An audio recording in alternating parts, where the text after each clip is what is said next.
And I think we are live. Yeah. Hey man, how you doing? Doing fine. It's been a long week, Thank you so much for so taking the time. no problem, of course. Um, would you like to introduce yourself? I don't like introducing people. I think it's always better when people introduce themselves. Sure. My name is Aidan Ng. You probably found me from my YouTube, which goes by the same name.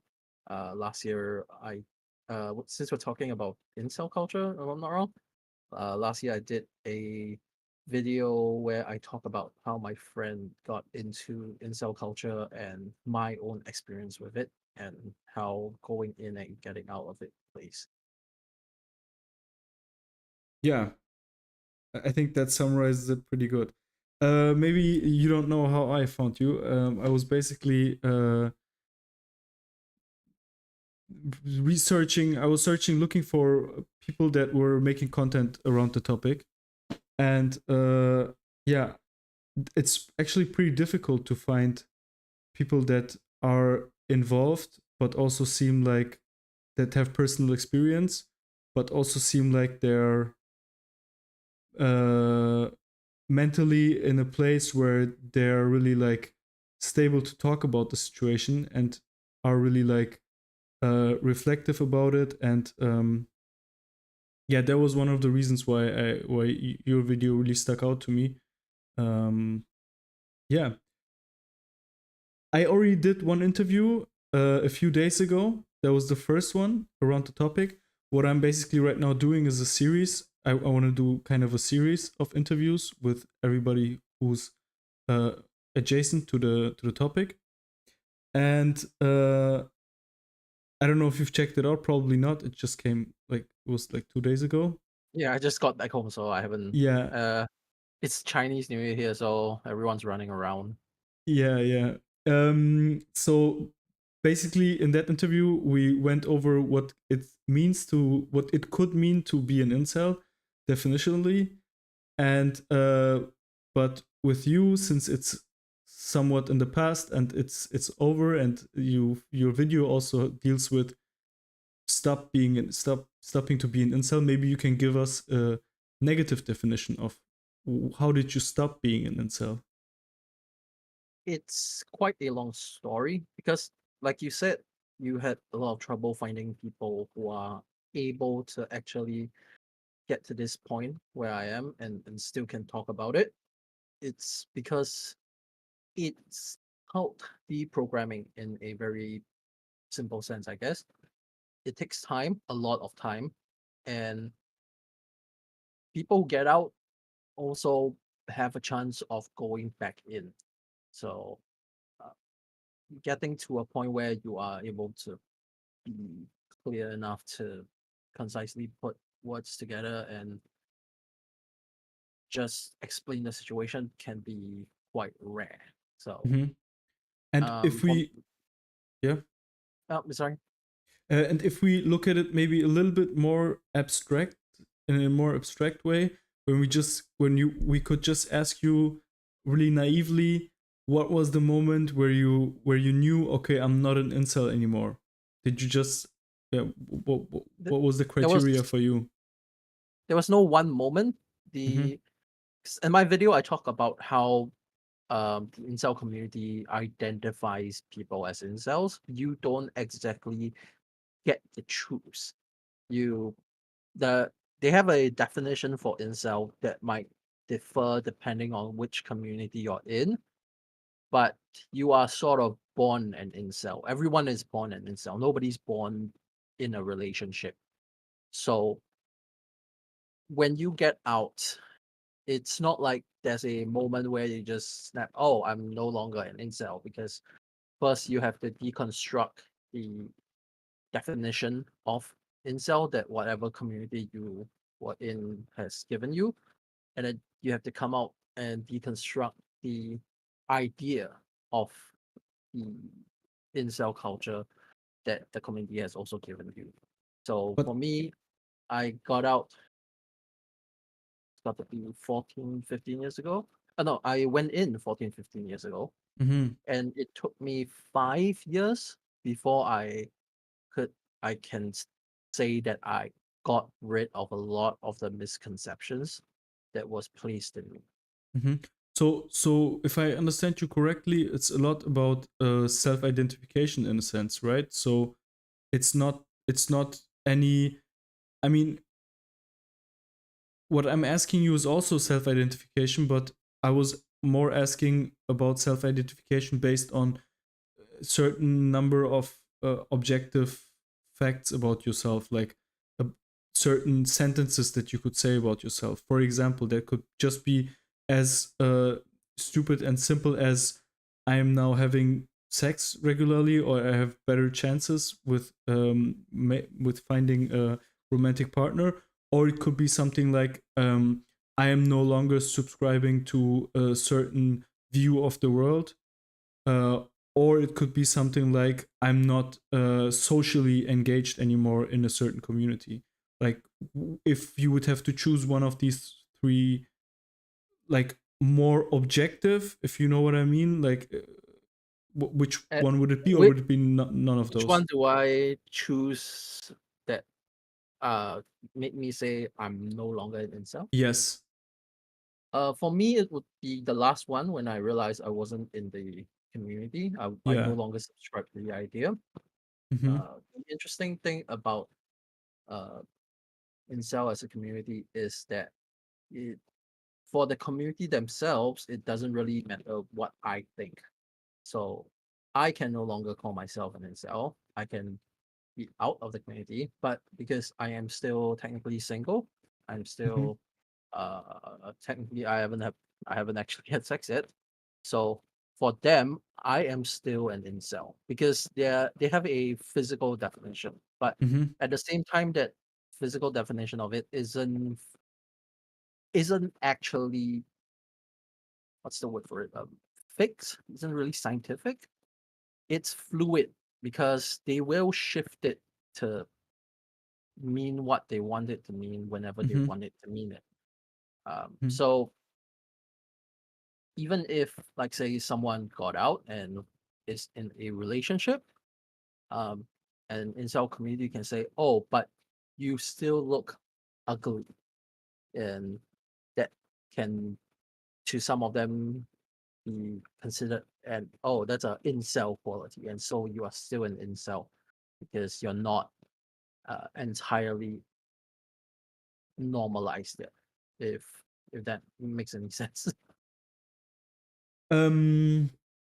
Yeah, it does make sense, but what I I I also realized from your video that when you talk about the incel community, you talk about them pretty monolithic, right? In a pretty monolithic way. I mean, that's kind of normal because you have had experience with a certain community. And if you say they, obviously, you always think about one pool of people that you have met, right? Like concrete people, real people, not like they in a sense of an outside observant, but they in a sense of people that you uh, really engage with, right? when you mean monolithic, do you mean that it seems like I'm talking about them as one singular group or as a large singular group?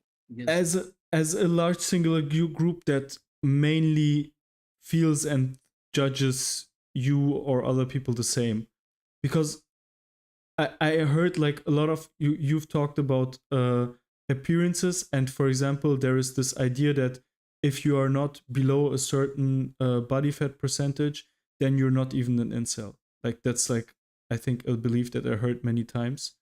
And in the moment that you are able, for example, if you're not happy with your face but you're not at 17% body fat, then you always have possibilities to Looksmaxx through losing weight and stuff like that, so you're not even considered an incel. There's like thousands of things like that, like uh somebody would be called a fake cell because they're another ethnicity, and if they go in their country they're not going to be an incel and stuff like that. So it feels like a lot of like many different. I don't feel like the incel community is united on if they would call you an incel or not. I think there would The be a huge amount of people that would not call you an incel. the incel community is united in calling themselves incels.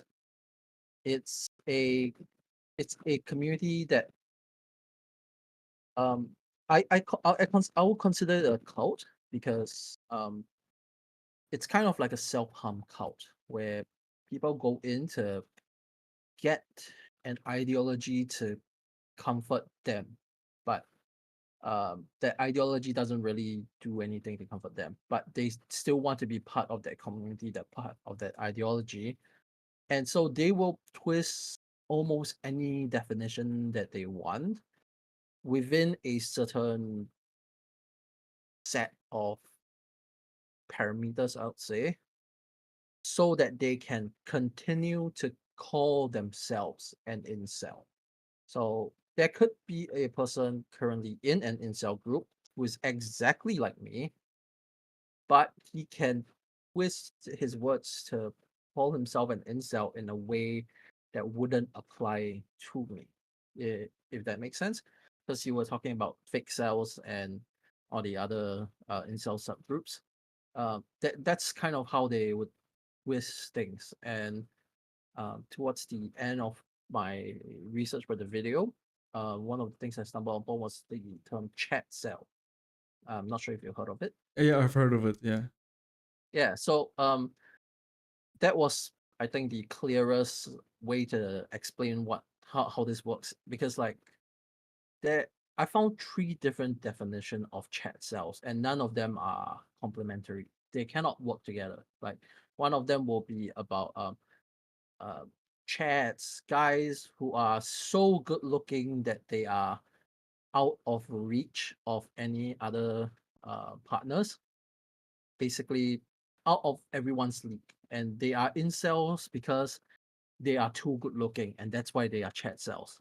But at the same time, there's another definition of chat cell where is good looking people who already had partners and choose to identify as incels because they want to be part of a community. And that's also a definition of chat cell. And it doesn't really gel, all the definition just can't match together. And they will keep twisting definitions like this so that they can. But I think I have to disagree there a little bit, to be honest, because Mm, uh it it doesn't feel to me like, if you talk about incels, it doesn't feel like a cult. Like it feels like many small cults. Like that might be, I'll be up for that, but it doesn't feel like overall. It doesn't feel like a, a, it doesn't qualify to me for a cult. First of all, one of the reasons is because I feel like they do the opposite. You were talking about recruiting. You were saying, I think you said automatic recruitment, and you were there already acknowledging that they're not actively like looking for other incels to put in their community.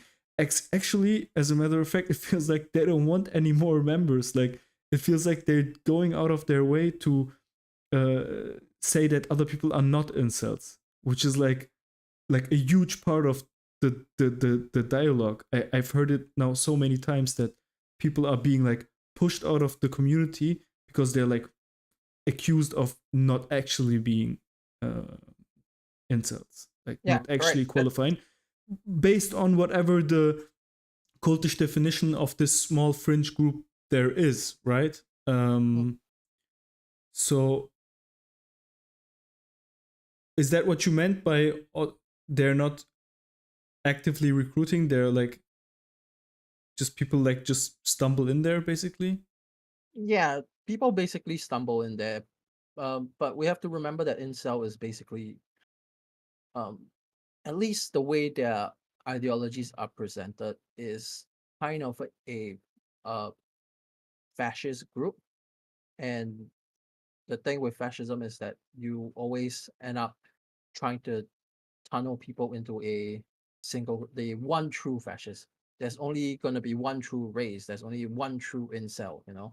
So slowly Maybe they'll. can we? I'm always having really big difficulties grasping the word fascism because it can mean so many different things. Right. Maybe authoritarian or No, I would uh, define it as fascism in the sense that it's its fine its final finality is that there is one path. There's only one true path, which is I think during my video I've constantly mentioned the idea of the true incel, the one true incel. I think I jokingly call it Captain Incel. Um, the idea that there is only one type of people that can be incel, and you enter this group feeling like an outcast. You're not part of normal society. So instead, you want to be this group that has a high degree of seeming like individuals. But because the more you want to be an individual, the more you try to separate yourself from others, the more you try to be different. So slowly, um, lesbo cells are no longer considered incels. Slowly, chat cells are not incels. Slowly, Indian cells are not considered incels. You will slowly cut away all the different cell groups so until your mhm. your incel, is the one true incel. So that's why I call it a fascist cult, because you do end up being Sorry, pipelined into but sorry, yes. but when you say fascist, like you mean that there is a literally a racist component baked into the incel ideology. That's what you mean, right? I would say it's a supremacist component, but the But based on race. supremacist is not based on race. It will be more Oh, okay. based on a innate characteristic trait. Like um, I am. This is the premier definition of incel. So Mm-hmm. um, you would end up calling that final point the true incel, and everyone who wants to join will slowly be pushed into that. So Mm-hmm. it's a supremacist idea Mm-hmm. based on a non-supremacist um, individualization, I would call it, because it's not exactly a good thing to be. Uh, Yeah, yeah. yeah. So it's kind of like how kids would like to, they think that being, sometimes when you're young, you think that, oh, being um, sad and emo, as they would used to call it, is cool. So there's this idea that you would being an incel is cool when you're in the incel community. It gives you uh, it gives you friends in your chat rooms and Okay. forums. Yeah. Before we go in there, because that's also something I would really like to ask you a lot of stuff about the feeling of being in a group and having a certain community. But before we go there, in there, I would like to stay with the fascistic aspect that you were talking Mm, about. So I am, to me, it feels like the incel community is not really, like, in a broad sense, there is not much, like, the whole idea behind Blackpill, I think, is really highly correlated with the whole, with everything we're talking about right now. Like with incels and Blackpill is like really highly like really big connection there. So I think the idea there is the really true incel is like white, straight, uh not fat. um that's like the true incel, and when he then is not able to get any romantic partner, then he is a true incel. That's the feeling I get, and the reason for that is that all the other people that are not that are not white, that are not straight, that are not skinny and not a certain, that they have an excuse basically. Right? So they say, okay, you are uh, Chinese, and Chinese people are not in the hierarchy of races in the society, they're Mm. really low. So if you could go to another country, if you would go to China, then you would not be in that hierarchy. So I think that's the reason behind it. And I don't see that as them being racist. I see that as them seeing racism in society. Like, just logically, they might as well be racist, but just logically, I think racism doesn't directly follow there. Because if I have that feeling that society is like that, and there is some evidence that society has racial preferences when it comes to dating, right? So so especially like when you're like, I was born and raised in a Western society. I'm not looking Western, and like that of course that society has different way of approaching you a little bit. Like, it's just, yeah. So I don't see the direct inherent fascistic ideology in the way they see society. Give me a moment to Sure. collate the others. All right. So I think the first misconception might actually be the way fascism is defined. Yeah. I think you're thinking about fascism in the like Nazi sense, as a racial supremacist or a supremacist group. That's why I'm scared of using the word. So that's why, yeah, Yes. yeah. Um, and I think the second mistake might actually be thinking that incel is a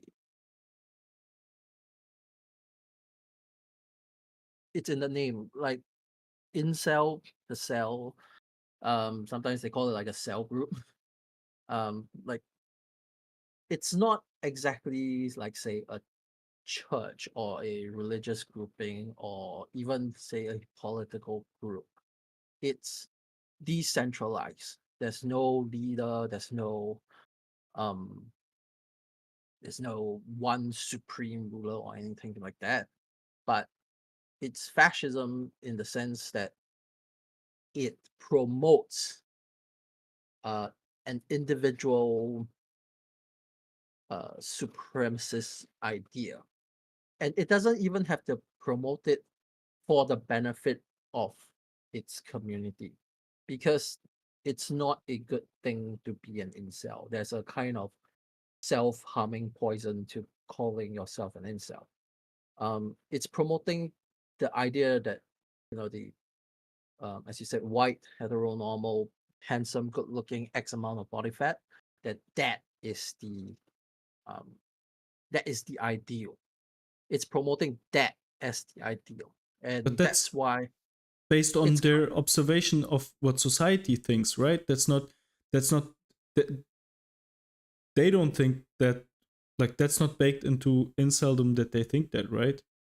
you can But it think of it as incels as the in a way that's like they've been gaslit to think that they are not a supremacist group, but they believe in a supremacist yes, ideology.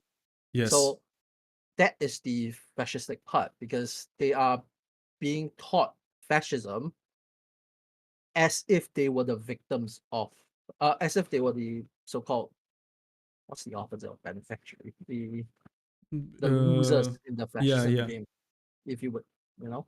yeah. So But it is still teaching fascism. but It it is wouldn't that still sorry. also count for if I, as a non-Western looking person in Europe, uh say that the for my society, I'm not the optimal. I don't have the optimal looks to, I don't know, get a job or something like that, or like that there is a better look than mine to get a job or get a place to rent or get a cab or something like that. That's like, would that also would make me promote fascist ideology? Um, I don't think so. I think it's more like Why they're not? trying to, mm, because in at least in the incel groups, you're kind of taught to find faults instead of anything right. Like you're trying to find reasons why you are not perfect.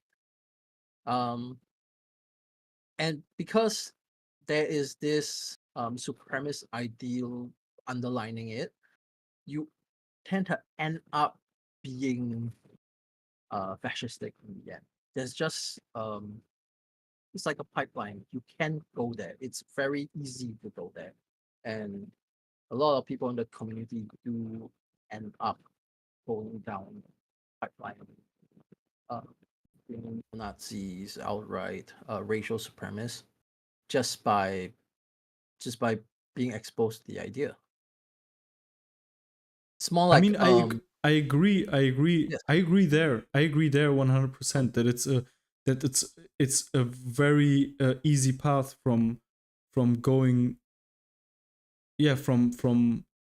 But I think still I don't think that's coming from incel ideology directly. I think that's like when you realize that your society is like racist, and uh that can and you believe that you're the loser of that, or if you think that your society is superficial and you're the loser of that, and your society is sexist and you're the loser of that in some way, it's really easy to make you like, if you look at all the narratives of fascism, it's always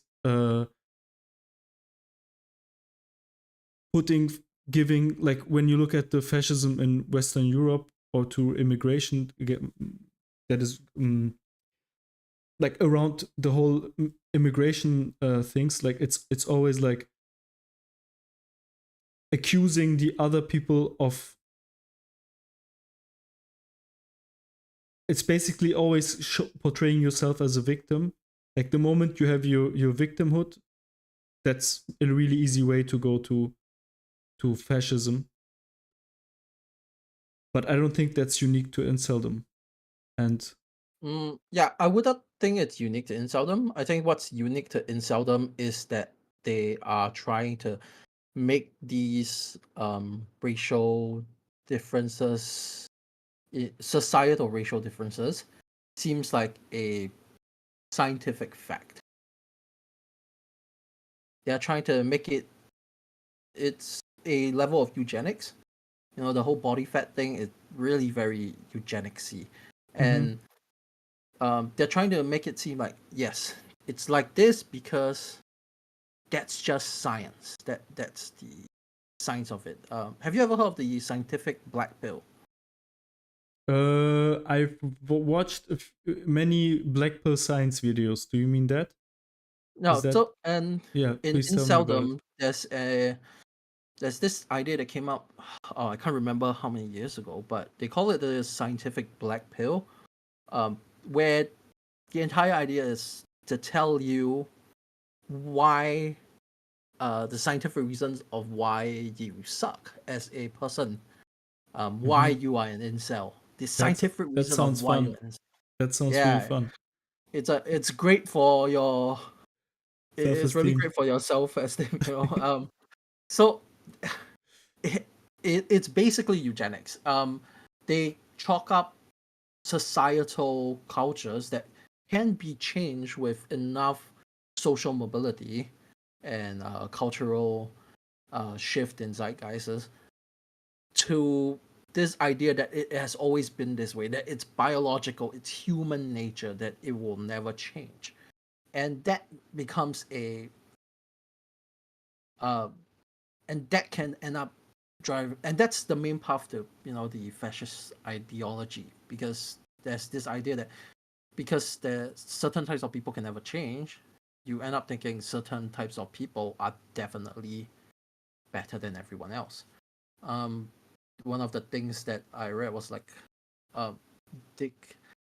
Sorry, am I allowed to say like in You can say whatever you want. It's like uh, I don't care about monetize. Like obviously I would love to earn some money at some yeah, point, but I don't care. I'm not gonna censor anything. right, So just sure. go So there's for. like there's one of these scientific black pills like telling you that, oh, black men are have larger penis sizes, so and women are naturally more attracted to that and all that, and that's kind of nonsense. You know, everyone has their own preferences for your genitalia.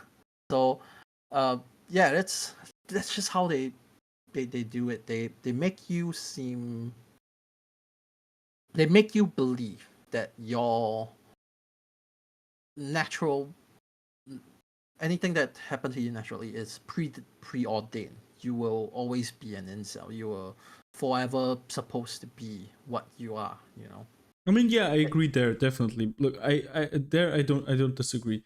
And like one thing that definitely, like, there is one aspect that has, to me, the only part that is really like reminding me a little bit of fascism, like inherently. I'm not saying like that there is no fascism. There is a lot of like racism and fascism and lots of it is there, but I'm talking about inherently baked into the definition and the way it is. But is the fact that the one big part of racism and that we experience today in our world is making a statistic the the sole judge of a person. Um, and I think that's a really unhealthy way and also immoral way to deal with science and statistics. Uh, and I don't think, in order to refute that way that they use these statistics, we don't have to say that the statistics are lies. I mean, I'm sure there is many true statistics. I once read, I'm pretty short, for example, and I once read that it was a study, like just a pretty easy study to do. They just like looked at if there is a correlation between height and wage. So, and they discovered a huge correlation between height and wage, the money that you earn for same qualification, same background, same education. So that's like crazy, right? So, and it was, I think it was even bigger than between men and women, but I'm not, it was about the same or something like that. And it's like crazy. And then you read that, and of course it does something to you in that moment, and you're like, wow, like that would pretty much like that will probably have an influence on my life to some extent, right? It's hard to think that it would not.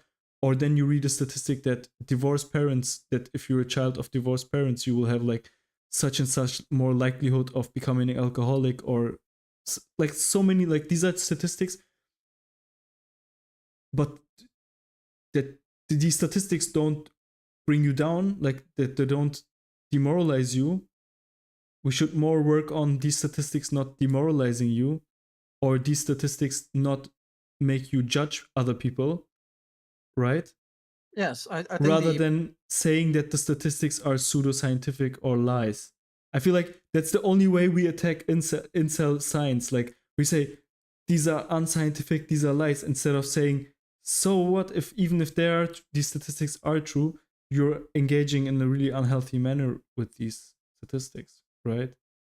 yeah, I think that's the hard part um of inceldom as a whole, is that they take statistics and science and they use it to find self blame as a way to push them further into the group. Like I said, it's a group where the only job of the community is to make you find more ways of why you are part of the community. There's they're not incentivized to work your way out. Like you were saying that children of divorced parents are more likely to be alcoholics. Instead of saying, oh, should we have a safety net for children of divorced parents uh, to be monitored so that they don't become alcoholic, they say, oh, that means that once you're divorced, you are an alcoholic. That's it. You're gone. Yeah, yeah. Yeah. The statistic is correct, right? But the Yeah. way they're engaging with the statistics is kind of fucked, right? Yeah. So That's why there's there's a there's a there's a inkling towards people like Jordan B. Peterson, who yes, likes to throw out these kind of statistics as innate biological fact, that immovable forces of the universe, that and they move towards those ideas instead. The ideas that you can't change, you can't get better things, because these numbers are like this. That's how it is forever, and they like to move towards it. But what do you? I mean, I want to get to Jordan Peterson as well. It's on my. It's definitely on my list because it was on your list as well. Yeah. But if, I think one big exception to the Blackpill is like Looksmaxxing, right? Like, I mean, I'm not a big fan of the hyper focus on looks because I think it's just not enough. Like, if I think self improvement is kind of important to a certain extent, but it's not enough to focus on looks. Like, I think mental health is a way bigger one than looks can ever be. But I still have to say that I think Looksmaxxing for many people can just be a start to. It's like, to me, Looksmaxxing is a little bit like antidepressants that people get from the psychiatrist to get them out of a hole. It's kind of like Obviously, a it can be done sorry. in a really unhealthy way, like when it Right. gets into the surgeries and all of that. I'm not talking about that, but Hmm. what do you think about the? I think they're a little bit the exception, right? From what we're just talking about, like Looksmaxxing community. For Looksmaxxing community, Yes, yes. it's quite an interesting community because I didn't actually get into it myself.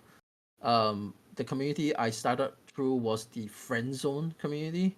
Mm-hmm. The yeah, First they time I like hear about it. yeah, Interesting. it was like 15 years ago. You know, when the meme was very Yeah, yeah. baked May I into ask society. how old you are? I'm currently 32 this year. All So right. 15, I'll be like 17. I was just getting into polytechnic, which is like a technical tertiary education. Yeah. Um, So we are getting into almost the life. same age. Yeah. Yeah. So back then, the meme of friend zoning was such a big thing, Yeah. and um, that's how I got into it because like I said, they don't actively recruit people. Uh, you just sort of are. So if you got friend zone, you are an incel. You don't get to choose. Yeah. That's how the That's, I but think, a way more. Sorry that I'm interrupting, but yes. I think that's a way more meaningful category, right? Than like Chinese cell, curry cell, and ethnically, or like gym cell or whatever. It Yeah. makes way more sense to say like you have one type of incel that is like socially pretty compatible. He's just not able to escalate it to a romantic state. Where on the other hand you have really antisocial incels, right? I feel like all these subcategories of incels is just like a pick and pluck. You choose the cell that you want to identify as. Yeah, yeah. Yeah, or you choose the cell that uh, gives you the most self harm in this way. Mm-hmm. Yeah, so it really doesn't matter like how you get in. Like you can get in from being friend zone, you can get in from like just gym bros. Sometimes that's a way to get in as well. Mm-hmm. Or the friend that I talked about in my video was he got into autism Mm-hmm. autism community. So it doesn't, and then now he's identifying as like a nerd cell or something along that line. Nerd cell. Yeah, like Yeah, you're yeah. too smart to get a girl, that kind of Yeah. thing. Yeah, so those are just things that you pick and pluck to choose into. But you were talking about min maxing and how that I feel like the whole min maxing just might be The whole a bit what? of the whole min maxing look. What's min maxing? Maxing your look, like maxing out your look, like making Okay, yeah. yourself look attractive. Looks I think maxing, yeah. that's yeah, looks maxing. Sorry. Yeah, yeah. It kind of comes in from like a gamer term of min maxing. Ah, okay. I didn't know Yeah, that. yeah. Sorry, I kind of confused my terminology there. No, But thanks basically, for clearing that up. yeah, look maxing is like there's this kind of insatiable um focus on stats in the Mm-hmm. community. So Looksmaxxing is like, oh, you have to have a jawline of how many angles Mm-hmm. degree. So it kind of comes from video games that you think that if you put enough points in charisma, you will be able to woo any people that comes in your path. Yeah, Mm-hmm. it's not it it's toxic in the sense that you end up treating your body like a video game character. It's a Mm-hmm. kind of a dissociation. When, like you said, it's far better to focus on your own capabilities of mental health. For example, I've got to the point where I clearly don't care about the way I look anymore. In a good Anymore. way. Yeah, I mean in a good way. Like I used to care. I used to keep thinking that, oh man, I'm so fat, I'm so ugly. Um, I will never be happy because of those things. That was my incel mindset. My incel mindset, sorry. And slowly over time, I realized that there's no, you know, aside from going on a very heavy diet and changing the way my body works, um, does that does that have to mean that I will never be happy? No, I can find my own happiness. I can love myself even if other people cannot love me. But the idea is that if you don't get other people to love you, then how can you love yourself? That's the idea that the community tries to put in. Yeah. Yeah. Yeah, I recently got a Yeah. comment from someone who did exactly that. Like, how can you love yourself when other people cannot love you? Yeah. Completely forgetting the fact that you can love yourself without having other people love you as well. But yeah, I kind of disagree there. Mm-hmm. I kind of disagree there. I think like it's a very, very, very human thing to One connection. want and need like love from other people, and also Yes. like not only love from other people, but I think it's crucial to get also like validation to a certain extent from other people. And yeah, I think like that was also one point where the whole reason why I'm doing this, why I'm even making this why I'm even talking about this topic, or why I want to find out more, is I think that incels are very, very misunderstood, and also I feel like society in general is like treating them really, really badly, and like I feel like it's almost like bullying that is going on, and basically like everyone is like shitting on them. And one thing that I'm hearing like a lot in these in this bullying, that I just have to say it like that, that's how I feel about it, is like people just saying stuff like, yeah, they just want sex. And first of all, like what's wrong about that? Like, right? I don't think Yeah. there's anything wrong about wanting sex. And Yeah. they say things like, yeah, they think they're owed sex or something like that. I mean, that's like, why would you say that to a person that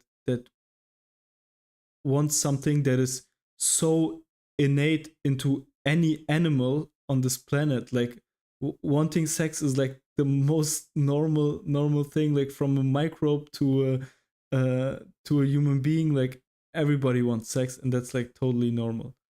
And secondly, I don't even think that incels I think incels want less sex than everybody. Like I think they want, like, it's more about validation and social validation and also self validation, because otherwise they could just go to, I don't know, go to prostitutes the whole day, or I don't know, like, or maybe also I think they would also be with people that are in a similar situation as them, like, right?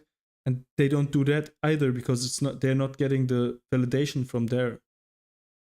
It was I think it was maybe 17 years ago when I found like the incel community of that time. I don't think they were calling themselves incels back then, but sex wasn't a big top big thing that they want. It's more about having the romantic relationship, Yeah. having some, yeah. The I think sex right now thing, they're just scared to come off as soy or to come off as soft, and they just are not as vulnerable anymore as back then, maybe. the sex thing is because I came out I left the community around when I was 19, so that's 13 years ago.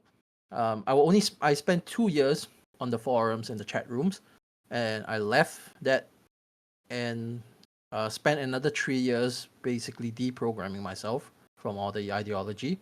And the sex thing seems to have come after all that. The focus on being old sex. And it feels like one of those other things that would have been um, excuse, one of the pick and pluck excuses that they would have picked up. If that makes sense, because like No, you I would, don't understand. so like I was saying, like all the all the curry cells, Indian cells, all those subgenres are pick and pluck excuses. They you see it and then you go like, oh, that explains why I'm like this. Mm-hmm. And the idea about being old sex, I think it's also one of these pick and pluck excuses to further their self hatred. Like, I cannot fully, cannot fully justify it or explain it because I was no longer in the community by that time. But it feels like one of those things that they would have just picked up the to put into another one of these excuse box so Mm-hmm. that they But can. I don't think that they feel like they're owed sex. I feel like they feel like they're owed validation from society, Yeah, which they would I have also, gotten for free before, right? I So would like, personally think that they don't feel that way either. Because if I have to put myself in their shoes now again, I would pick up that rhetoric just because it was in the water fountain, so to speak. It was on the chat rooms and everything, and people are saying that, and I would end up saying that too. But I wouldn't believe it. I wouldn't feel it. It would just be something I say to further the cause of being an incel, if that makes sense to you. I mean, I understand what you're saying, Mm, but I don't know if I agree, mm, because I feel like not having a romantic partner so, automatically makes you feel like an outcast to a certain yes. extent. So an outcast from society to a certain extent. And just like 50 years ago, maybe, or in certain countries, it's still that way. Like everybody just gets married. That's just like 95% of people just get married. Yeah, you have And that pathway of just going from school to a job to yeah, a house to married. Yes. exactly. Like I'm like my father's family comes from a very very rural area, in the Middle East, and basically like there it's also like that. Like at some point there is just two, three, four, five people left that are all in the same age range, and they also think like, yeah, I don't want to stay alone. Like no one wants to stay alone, so they're also like settling for each other, and they might not be really happy, but mostly like they're happy. They there is no thing like as like forced or arranged marriages, and They have a connection that they can share with someone. That's what yeah, they end up getting. even Yes. if they don't have a connection, they're like, I'm not gonna stay alone. Like especially women in that after a certain age, they're like, yeah, fuck it, I'm not gonna stay alone. Like that's just the way it is. I'm not judging that. Like it's either, I'm not saying that's a bad thing, I'm not saying that's a good thing, Yeah. but that's just the way it is. And then here we are now, like now 50, 60 years later, or maybe just 30 years later, and basically you have, when I put myself in the shoes of an incel, you're like, why am I a social outcast? Like I'm owed not being a social outcast, right? Society owes you not to make you an outcast. Yeah. And There's if a that, yeah, there was that thought that was going through it. It kind of um when I entered, that was absolutely the way I was thinking. I was thinking, oh, look at everybody getting partnered up. This is a societal norm. Why am I not being given the societal norm? Yeah, Um, just the minimum. yeah, that's it. I personally, eventually, I managed to discover myself that societal norms is kind of it's very fluid, um, and it has changed quite a lot. I think that's also has something to do with being born in my generation, in our generation where the internet boom, the economy falls, everything just changing everything in a row. And I think there was one point where I could have gone either way. I could have gone deeper into the community and got even worse, and I would be one of those people you're talking about right now. But I would think I maybe got lucky. I got the right connections. I met the right friends to get me out, and now I can see like, oh, we can just change the norm in a way. We don't have to be old societal norm. We can just change the norm. But had I stayed, that's 100% the mindset I would have been in, and it would also be no fault of mine, I would think, because you won't know that there's another way Mm-hmm. if that other way was never shown to you, because it was not the norm. So, uh, your the problem with having a societal norm is that that's the way, that's the only way you know, and until you are shown that there is another way, you would think that, oh, this is the only way and there's no way out, so I guess I'm screwed. And you just go deeper and deeper into the self Mm-hmm. hate.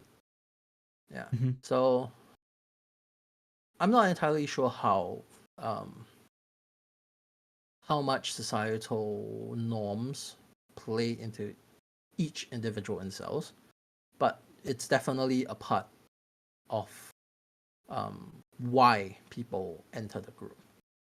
They might enter it for different reasons, but a lot of it just comes from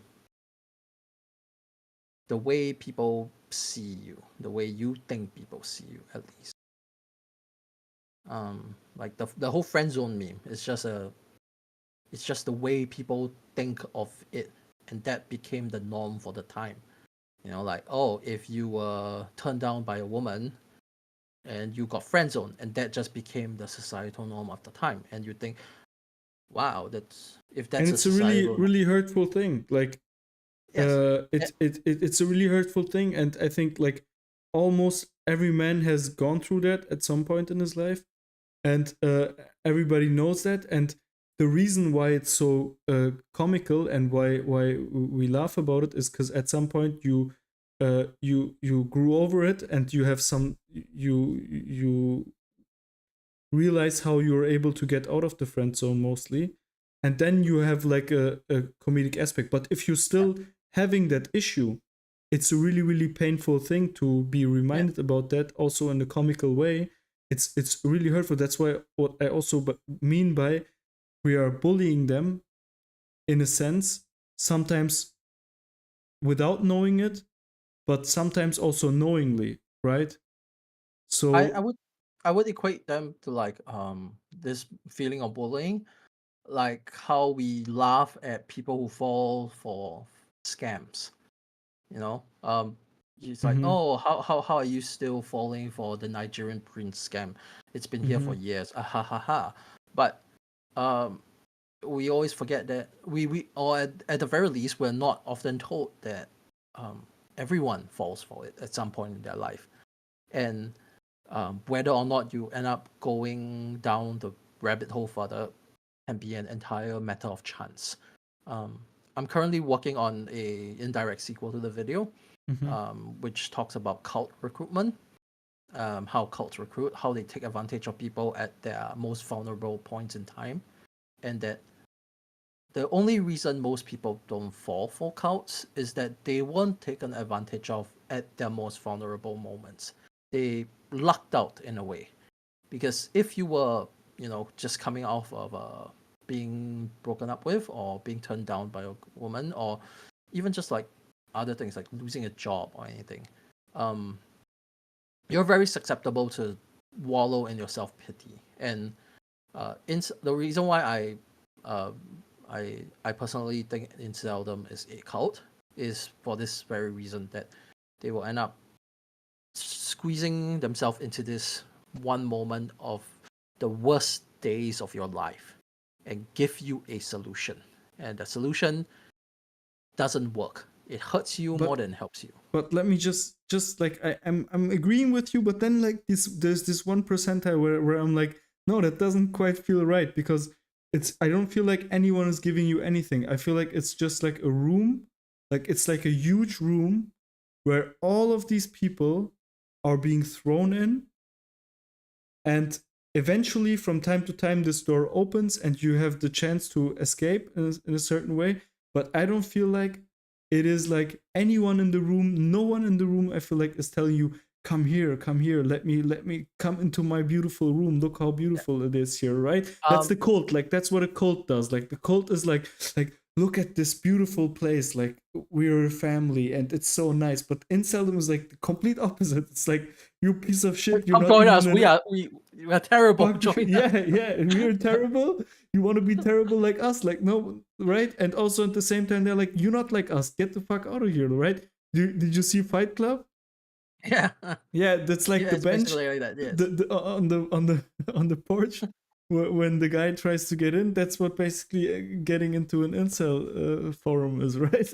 Yeah, So, I think that's also have something to do with our societal definition of the way we see cults. How we define cults. Like cults hasn't actually been well defined in a linguistic or even scientific sense. It's been defined in a societal sense. Like we think of cults as like Jehovah's Witness, Jonestown, those people. Oh, come love, come yeah, receive the love. or But Scientology. yeah. But I'm hate hearing you, by bombing the way. is hate bombing is an entirely possible thing as well. You know, oh, it's really weird not talking to a face, so I'm just gonna ramble for a bit. I had to get myself some water. My mouth was dry. Yeah, just got thrown off a bit of my train of thoughts. I'm so sorry. No, it's fine. It's fine. Yeah. It's just funny. Yeah. So like hate bombing is a completely.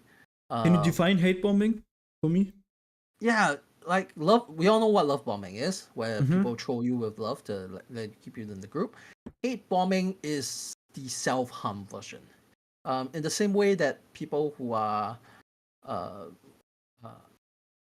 I have mental illnesses as well. I talk about depression stuff. I have self-harm history. You self-harm to feel something to reduce the pain. You are numb by whatever you're feeling, and you want to feel something else. Hate bombing is basically the same thing. You are in pain from being broken up with, being rejected, and this group comes in and say, we're gonna give you a reason to hate these people. We're gonna give you a reason why you hurt. And the more you hear that, the more it sinks in. And it makes you feel good in the same way that cutting yourself or hurting yourself makes you feel alive. It's bad. It's not good for your body. It's not good for your mental health. It's not good for anything. But at that moment in time, you have been approached by this group in some of the most vulnerable period of your life. You're not thinking straight, and you might be numbed and feeling apathetic towards everything. They give you this moment of feeling, and it's like, I can let you feel again. And they Can you just quickly because I see the hate, right? So I see the hate that is coming from that. Not everybody in the community, I have to say, but there is parts of the community that are definitely hating good looking people, and like especially like the famous examples like the Yeah, shooters and blah blah. But I see the hate, I see the ideology, like this idea of like social hierarchy based on looks and stuff like that, and but I don't see the correlation there. Like where is the it's leap, where is the connection, how is the, because there must be some yeah, connection, right? it's not hate for others. You're finding reason to hate yourself. Mm-hmm. Um, it's like because you are right. People join these groups to find community. They're not there for for sex. Those are just side effects. What they really want is the community, for people to tell them, we get you. Mm-hmm. We understand why you hate I yourself. think they go there also to feel not crazy, right? Because I Yeah, feel yeah, like yeah. all of society tells them that they're crazy, right? Everybody Yes, tells them that they're making this up, that they're not getting girls because they're, I don't know, not good looking enough, and yeah. there is a certain aspect to that, right? And your grandma's telling you, "Ah, no, you're so handsome," right? Like Yes, so. there's this aspect where you just want people to validate you. They go there for validation. They go And there you're to also be running validated. from some minor form of gaslighting, right? They're running Yes, away from gaslighting as well, a little they bit. they hate they they feel like there's a fault within them. I felt like there was a fault within me. Like, this is my fault. It's my fault I didn't get the girl. But everyone says it's not your fault. And then suddenly this group comes in and says it is 100% your fault. They're telling you the things that is pure hatred. Like, you hate yourself. The world hates you, and But your you. fault? Do they not only say that for like? I feel like only the Looksmaxxing community would say it's your fault. I feel like all No, the other ones, it what would they say that what's your fault there? there's What would always they? a certain level for it. Like, a fat cell is like, oh, it's your fault. You're not getting girl because you're fat. If you're Yeah, skinny, that's the yeah, Looksmaxxing. Yeah, that's yeah. So if you go to, like, say, Chinese, yeah. right? Uh, they'll go like, oh, you are not getting girls because you are shorter statue. Again, it goes back to looks, you know. Yeah, Um, but there is difference between mutable and immutable characteristics, right? yes. So So, I feel like the true incels, the real incels, that's the way they see themselves, are the mhm. ones that say, okay, only if you have immutable characteristics, then you're really an incel. All the other ones are just like not the real Yeah, deal. like, um, let me give me a moment to think of an example. Sure.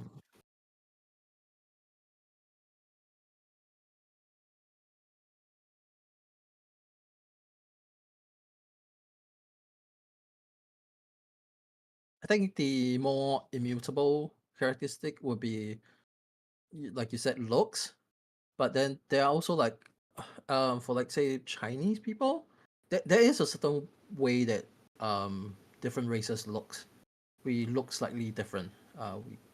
There's that whole joke that I can't tell white people apart, kind of thing. Yeah. And that's the part that they eventually have you focus on. Like, you'll go down to your, jawline, facial expression, whatever, the things that you hmm can't change. But they get you in with the changeable stuff, and then it Yeah, slowly drags over. yeah. I mean, and to a certain, I mean, I have to just as a quick side note, Hmm. I've been obese a few times in my life, so I've struggled with weight like basically all of my life. I've always like was very prone to gain weight, Yep. and especially when I was like a teenager, when I was like 15, 16, I gained extreme weight, and then I got rejected, and that's exactly the time where you start like socializing with girls and where you start chasing girls and stuff like that. And I got rejected like at that time a few times, like, and my best friend had a girlfriend already, I think, and I was like, oh my god, what's wrong with me? Why don't I have a girlfriend and blah blah blah. And then like all the adults, like they're all lying to you basically. They're all like saying to you, yeah, it's not a problem, blah blah blah. But especially at that age, like girls are pretty like they can be pretty superficial. Like I mean, uh, Everyone at the age is pretty yeah, superficial, to right. be honest. So it's a lot about your looks, right? So um, yeah, and then I basically went to the gym like every day, and um, I don't really have a problem with the whole idea of telling people it's your fault if it's about something that is not too toxic. Like, as long as they don't tell me you have to now get a hair transplantation and you have to now get surgery to be taller, and if you don't do that, it's your fault that you don't get girls or something like that. I feel like that's not a big issue. Or also to tell people, man, you have to work on your personality. Like, you have to find out what it is that like what it exactly is that you are not able to provide something for somebody else, right? So maybe you are somewhere mentally where you are not able to provide something for somebody else, or where you're signaling things by your by the way you're acting. So all of these improvement things, like, I'm not categorically against them. I know that they can be extremely toxic as well. I'm well aware of that. Hmm. What do you think about that? Do you think that's a viable way to go as well? I think it's fine because like as long as you don't target someone based on some immutable characteristic that cannot be changed, like their voice or like something inside, like say you have a person with depression and you just say, oh, just don't be depressed. Those are not easy things to Mm-hmm. get over. So long as you are not targeting those things, like say get a haircut, maybe shower, Mm-hmm. exercise. Those are all things that are fine.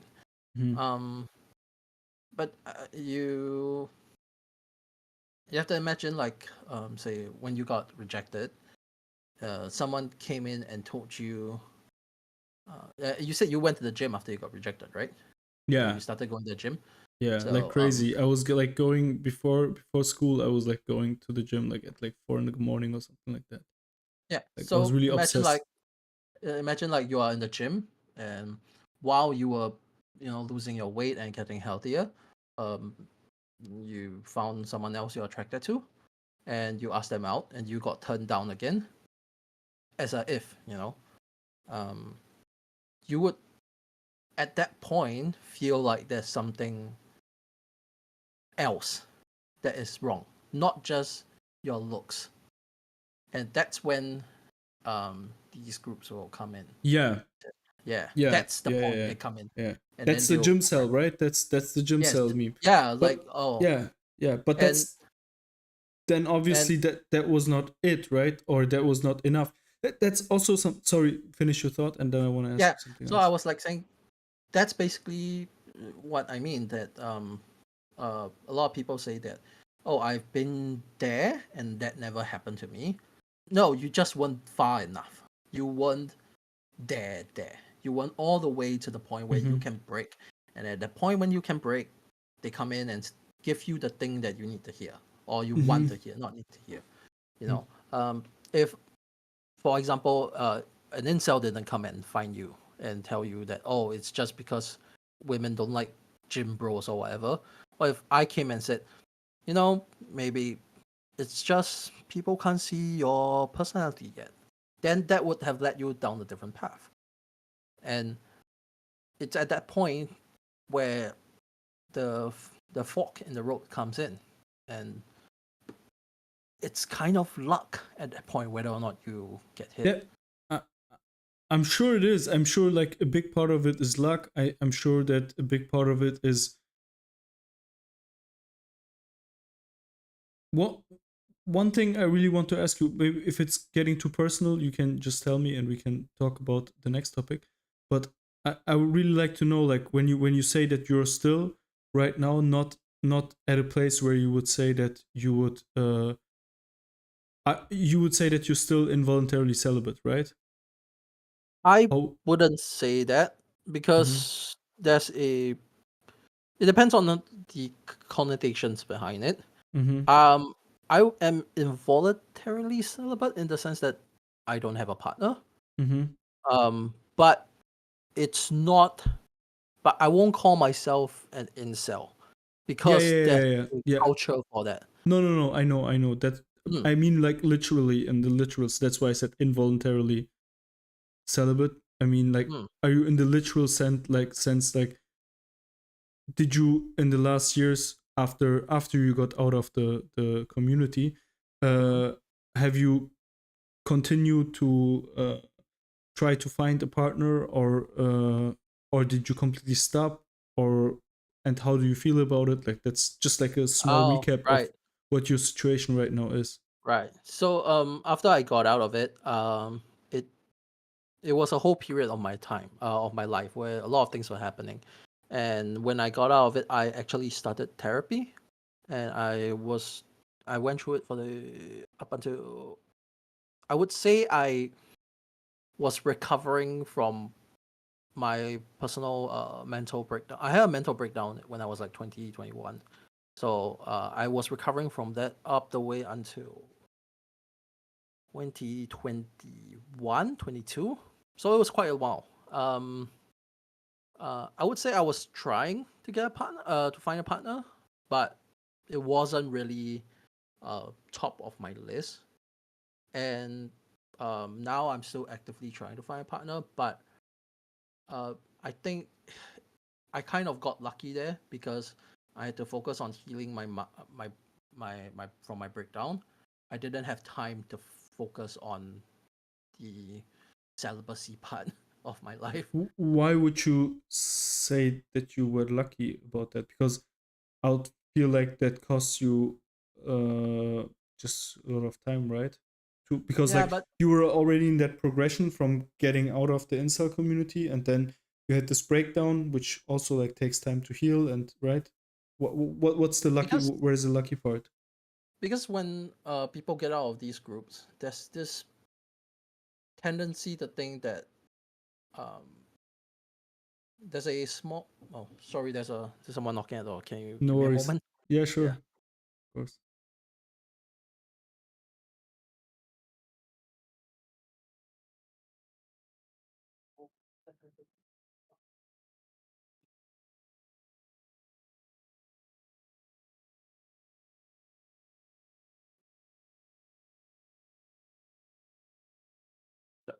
Sorry, that's what happened when you live in a house with like 8 people.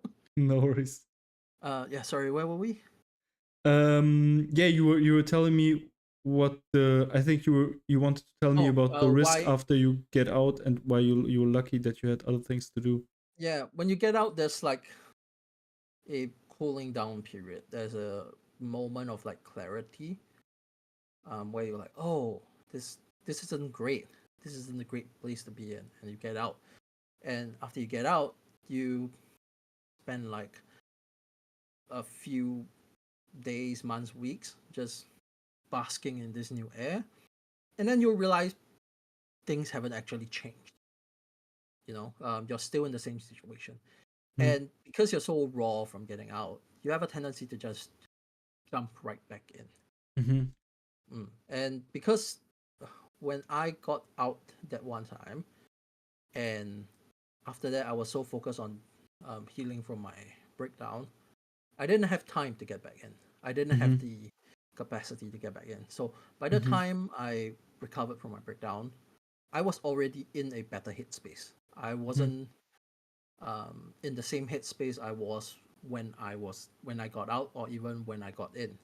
It was so far apart that I could immediately look back and say, "Oh, that was bad," you know. Which is why I said kind of luck. I could have definitely gone back in.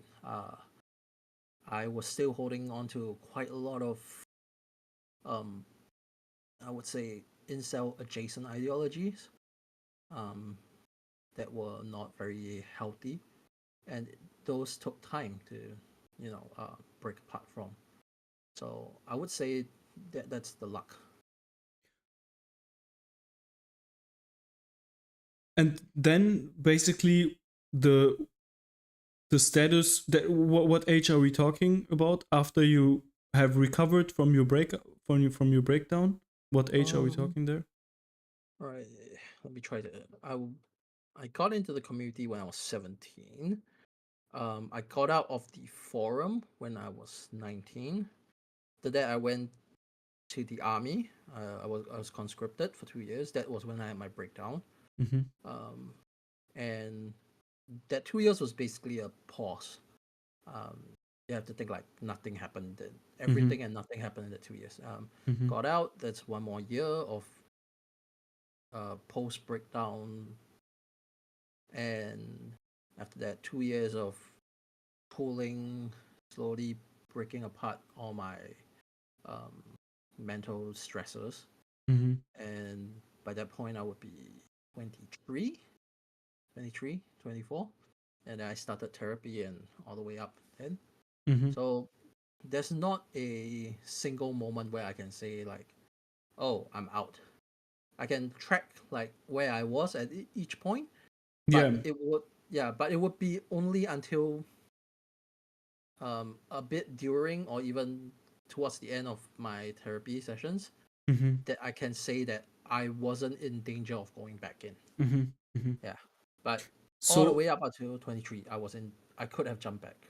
since you're 23, basically you would say that it's a this more or less you're at the spot where you are single, you are looking for someone, you're having difficulties with it. Mm-hmm. Um, what do you think is what would you say is the problem there? Would you even speculate about that, or is that something where you're like, No. So for like you said, incels, they have statistics, they have research data. They just twist the data to their ideology to further their yeah, misconceptions. So yeah, I don't particularly look attractive. I'm overweight and I have mental disorders, and that does make me less. It feels a little gross even saying it, desirable, mm-hmm. but um I'm no longer in the incel mindset where Mm-hmm. that Yeah, yeah, yeah. yeah, I Now am we're basically just like talking about like the yeah, yeah, I'm yeah. fully capable of saying yes.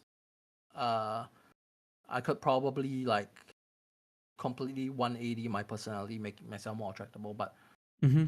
that's not a healthy relationship. So I'm here looking for a healthy relationship, and if I am able to get it, fantastic, all Yeah. the all the more.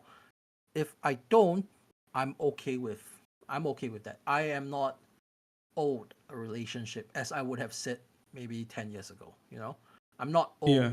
partner Yeah. because Also like I feel like for someone that is in such a situation, the thing I think I would be more worried about rather than them not getting a romantic partner would be to have them get a romantic partner that heavily takes advantage of them and abuses them to a certain degree. I so, think that's like more dangerous than not getting a romantic partner. yeah, such is life, things Yeah, things ups and but downs. what I so we have like now like isolated basically like a certain state, right? And we agree that this state is like to a certain extent causing problems and also dangers, like right. So when we talk about uh I think it is somehow also correlated with mental health, right? So it Yeah, can make your mental your health. state of vulnerability Yeah, yeah. in which you can be. Yeah. So there is basically two ways of seeing it. Is like when you talk about desirability. One way of seeing it is like the Blackpill Andrew Tate type, where is like 80-20 rule or like a certain percentile that you have to get in. And if you're below a certain percentile, you're just out. So it's basically all relative and it's based on competition, right? And so your objective looks don't matter at all. Like it's completely like based on competition and percentiles. The other thing is that you don't meet certain thresholds that people wish for. So let's say for me, for example, I want to have kids, I want to have a family, I want to get married at some point, right? And I'm currently single. And when I look at the women that are coming my way in some form, I think about certain things that are must be there for me, for example. So, for example, for me, it would be important that she's not. She has certain characteristics that I would like to see for the mother of my children, right? So there will be like objective threshold, just like for me personally, right? Yeah, So I would completely get that because and it's like, sorry. society also has that, right? So if you put the sum of all the minimum thresholds that everybody has, then we could just make like a baseline threshold that you would have to pass in order to get a romantic partner. So there's these two views that are like opposed to each other. On the one hand, you have like an absolute barrier, and on the other hand, you have to just climb up a certain ladder in percentiles. Which one do you think? Where would you think is the what do you think is the better description of the way it is? Of incel, the incel culture, No, just like societally, like societally. yeah, I think then both of them have issues of it. I have issues with both of them because they are very much the two. The way you describe them is pretty much the way incels have diverted, basically. yeah. You have That's like the two views, right? Of yes. yeah. I don't think either of them are actually reflective of society. I think they are kind of like an average, maybe a mean or even a median, but then definitely not the norm. It's just what we think of as the norm. The how we push it out in maybe media and culture. But I don't think they are either of them are good ways or accurate ways because society is fluid. It can change. We don't have to set a minimum baseline. We don't have to have a the insane maxing out of your looks and stuff. You can't just No, choose. yeah. Yeah, sorry. We talking? No. I was interrupting you. Yeah. The thing is, I might have misunderstood your yeah. your question, No, so. I'm basically not talking about looks. Like that's not like when I say like a certain threshold or a certain percentile or something like that. I'm talking about like everything, right? So like everything, like as a when you have like the problem is when you're trying to rationalize something that is so emotional. That's basically what inceldom, like that's basically the whole black pill science. That's what it's about, right? Scientific Like because yes, that's basically what it is. yeah. But I feel like we have to rationalize it to some extent, No, right? I think that's the first mistake because when we try to we're trying to Yeah, rationalize humanity. We're trying yeah, to no. rationalize something fluid, you know? Yeah, It's kind no. I think we really have to rationalize it because if we leave the rationalization, that's exactly the problem, man. Yeah, no, I think I understand it. Because, like, that's, yeah, we're basically telling incels that you can't rationalize it, right? and then and then they're going, they go crazy and they just say, yeah, they're basically rationalizing something that's irrational, you know? but They're trying but to that's chart the unchartable. but And isn't that's it why, normal trying to rationalize what you don't understand? Isn't that like the of most course. human thing, like that you're trying Yes, to find a That pattern, trying to find a theory about it. And I yes, feel like society is just saying, no, don't do that. Don't go there. Don't you it's ever not go there. It's not it, true. Like, right? And then they're like, okay, then I go to my room with other people that are like me, and then they come up with these fucking crazy Looksmaxxing theories, right? But I think maybe we need a rationale, maybe we need a rationalization, but no, just not we a need crazy one. Maybe just not a crazy no. one. Maybe a rationalization that is based also on mental health and like having a good character and being funny and intelligence and like all of these other normal social things. But we have to I offer a think rationale, otherwise people get crazy.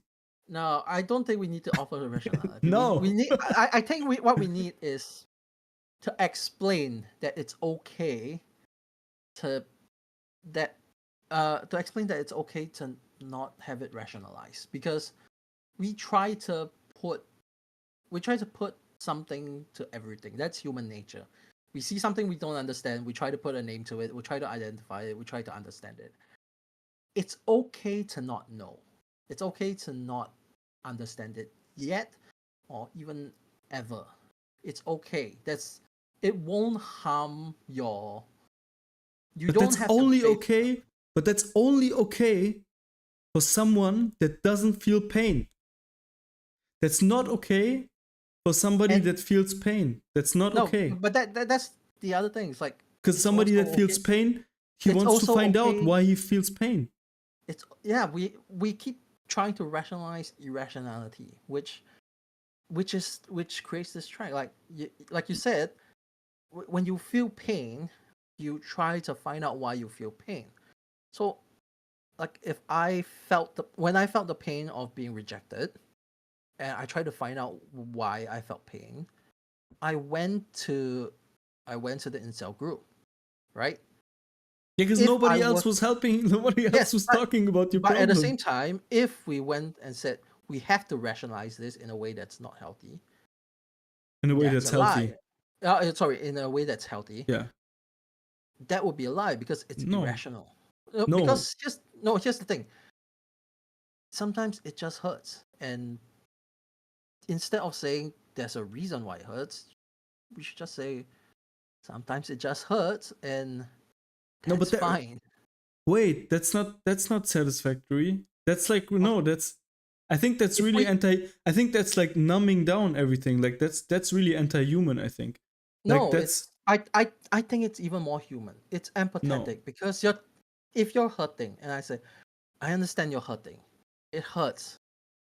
Everyone hurts, and I am here for you to keep hurting, and I will help you through the hurt until you stop hurting. Yeah, at some I point I'm don't know gonna what I don't know why it hurts. We may never know why it hurts. If we do, great. But we may never know, and we will work through the hurt together. It's yeah, if my empathy doctor over tells me rationality. if my doctor tells me that, if my doctor tells me that, I'm going to another doctor. And if It's the other doctor also tells me that, at some point I'm gonna buy some shady pills on the internet that I'm gonna, yeah, that's because I understand and where you're getting. and wait, You wait. want And the if it's my like when you're doctor, sick. it's my yeah, if my doctor also says no, I'm not gonna research. I'm not gonna do any research about that. You just have to That's- accept it. You just have to accept it. Then I'm just gonna say, man, sorry, but fuck you. Like No, no, I'm no.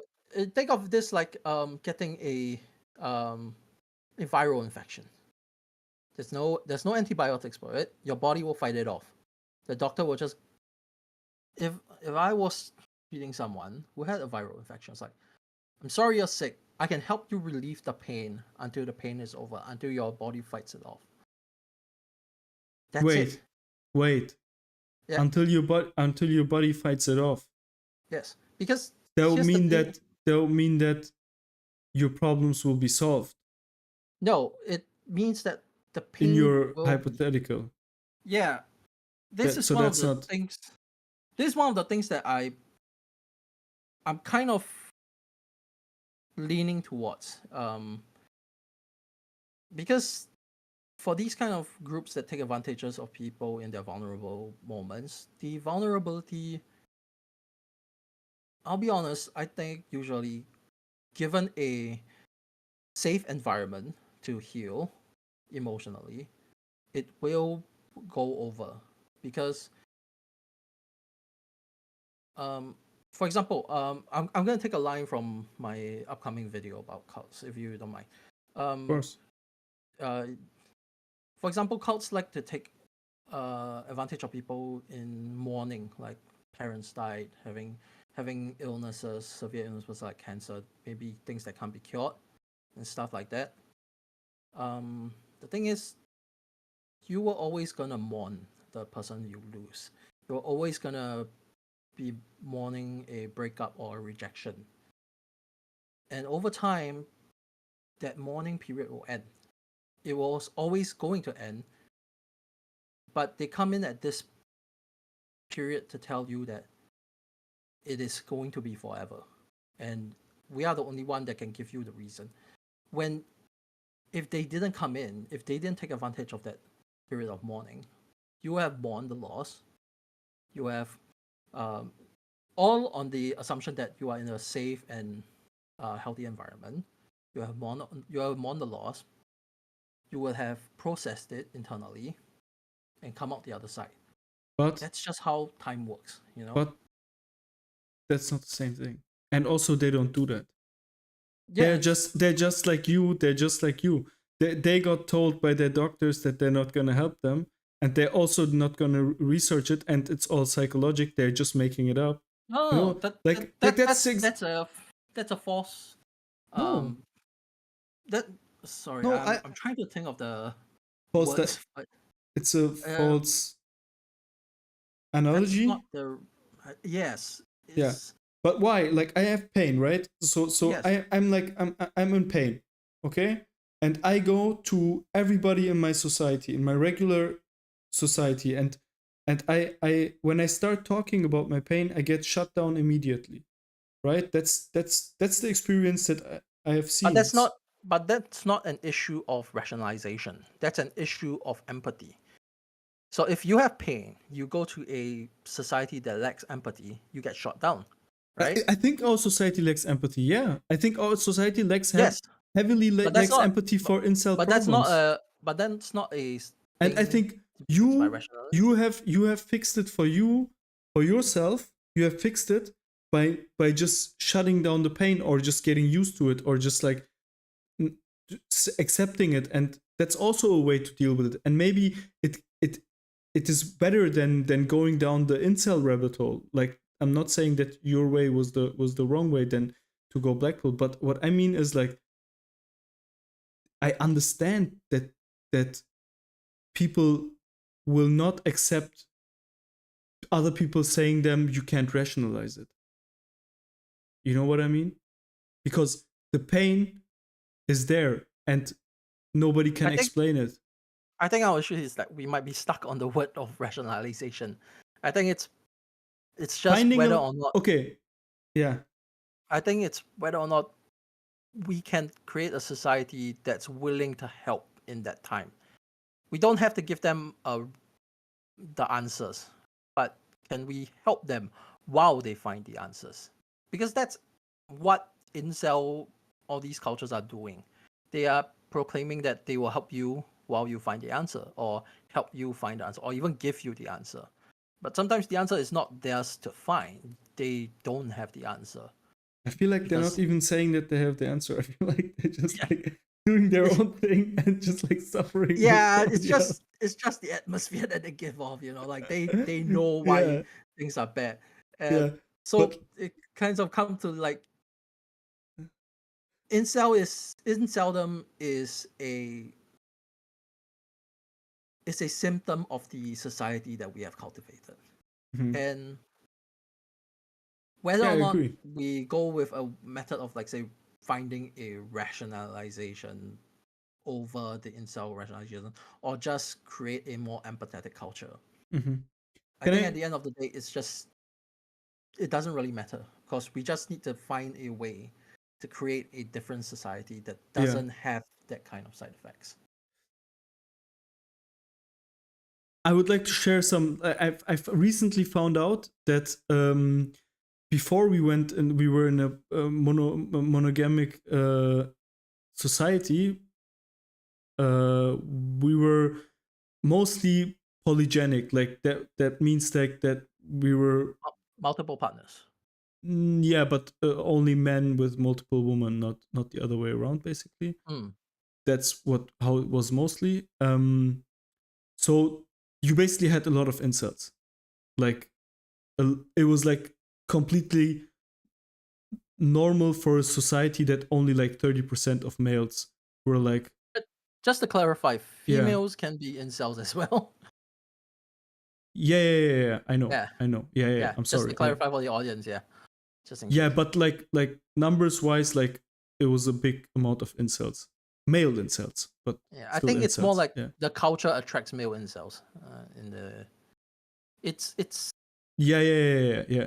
So yeah. but what I thought about was like, I feel like I don't have no data about this, but I feel like the incels, like we're talking about like pre civilization incels, right? Like you have like a few alpha males in the group that are like having like basically all the women. Like there were lots of tribes like that. Um, and like even like genetically, they can, I think, prove That this. Yeah, doesn't sound right yeah, I to know, me. I know that it wouldn't sound right to you. Just In the sense that pretend that it does. Just pretend that it just does. pretend, okay, Okay, right. Sure. just pretend. You can maybe fact check it afterwards. Yes. I read that it was an anthropologist that said that, and I've read that many times. Also, Harari was also talking about this. He's a pretty renowned. Do you know Harari? You probably yes, right? Yeah, name sounds familiar, but Yeah, I Yuval don't Noah really. Harari. He's like an anthropologist, like the most famous anthropologist in the world, basically. Yeah, But I'm sorry, I might not know it. Yeah. but what I actually want to get to is like, uh, I don't think that it was a big issue back then. I think now it's just an issue because of the like a lot of it is just because of the societal pressure that we still have from the monogamous times, where it's like it has to be that way, right? And I don't think that pre-monogamous times that this social pressure was there to have a romantic mate. I feel like people are I suffering more from from the social pressure than from actually the lack of.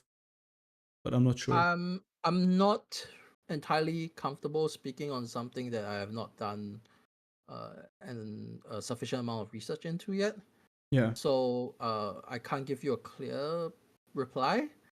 Yeah. If I have to say, based on what I do know, Mm-hmm. this might be completely this might be a complete sidetrack. Is that it could just be the fact that we are in the information age, that we now know what everybody else is doing, what everyone else's life is like, and because of that, we end up more likely to base our failures and successes on how other people are doing. Yeah. And Yeah, exactly. Yeah. yeah, so it might, I don't know about the culture of the past. I don't know how accurate all these anthropological research are. I'll have to check. But for now, at least, because the the reason why I think now this might be a new problem, in the sense that the information age has brought a lot of knowledge, but with that knowledge, a we have lacked understanding of how to use it. So we see people being successful, we see people being partnered up, and we end up thinking that that's the norm, um, that's how it's always been and how it's always will be. When possibly it might never have been. This might be a new thing. This might be just, for all we know, next year everyone might just go be in polygamous relationship. We don't know. Um, we can only I think we can only know and live in the time that we have with the information we have. I think that's how I would reply to that. I can't sorry, I can't give you a more No, no concise worries. response. No worries. It was Yeah. just something that I made up based on maybe made up data. Yeah. I was just Yeah. trying to rationalize my but the thing is, yeah. Rationalizing your thoughts is a very Yes. human thing. Yeah. Yes. Yes. But it's like even me right now telling you that I'm not confident in telling you that giving you a reply. Yeah. That took training. I had to learn to do that. I had to learn to be that it's okay to not know the answer. And I think I like think I don't want to like hmm, if I'm going outside of my bounds, then please tell me. But I feel like you're traumatized by data, and I feel like a lot of society is traumatized by it. For example, I see it with like racism. I see like there's like statistics that come out about Middle Easterners in Europe, right? And about like crime statistics and stuff. And these are like pretty basic statistics. There's nothing like crazy about them. Like there's nothing like and people go paranoid. Like it's like if you yeah, talk about them, and it's like people are like, no, no, no, no, no, let's not get into this. No, this is like really toxic. Let's not talk about. And I'm like, man, no, the way you are now, you are paranoid. You should be comfortable talking about this. Like you're making other people think that there's something there that shouldn't be discussed. Like that's no. Don't get me wrong. I'm not yeah. paranoid about the like No, if I I don't get mean you right now. I mean like in that oh in that like in case. general, right? Yeah. I You feel said like you like might have that as well with the data no, regarding incels, it's more but like it's more like I've seen how bad data how data can be twisted into yeah, something that's wrong. yeah. And um it's if and I also understand that doing that is a very human nature. Like we want the data to make sense to us.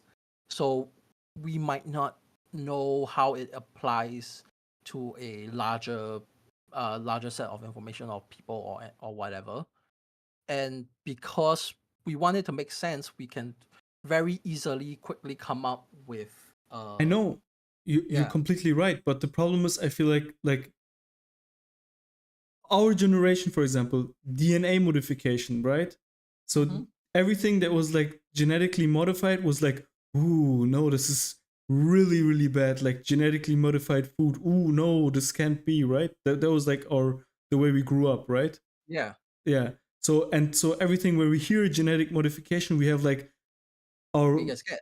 our neck That's hairs natural. like are standing up, right? But now when you look at it, like I heard like some in a podcast I heard like talks about, and basically it's like in our lives right now, like it's so like it's the most normal thing.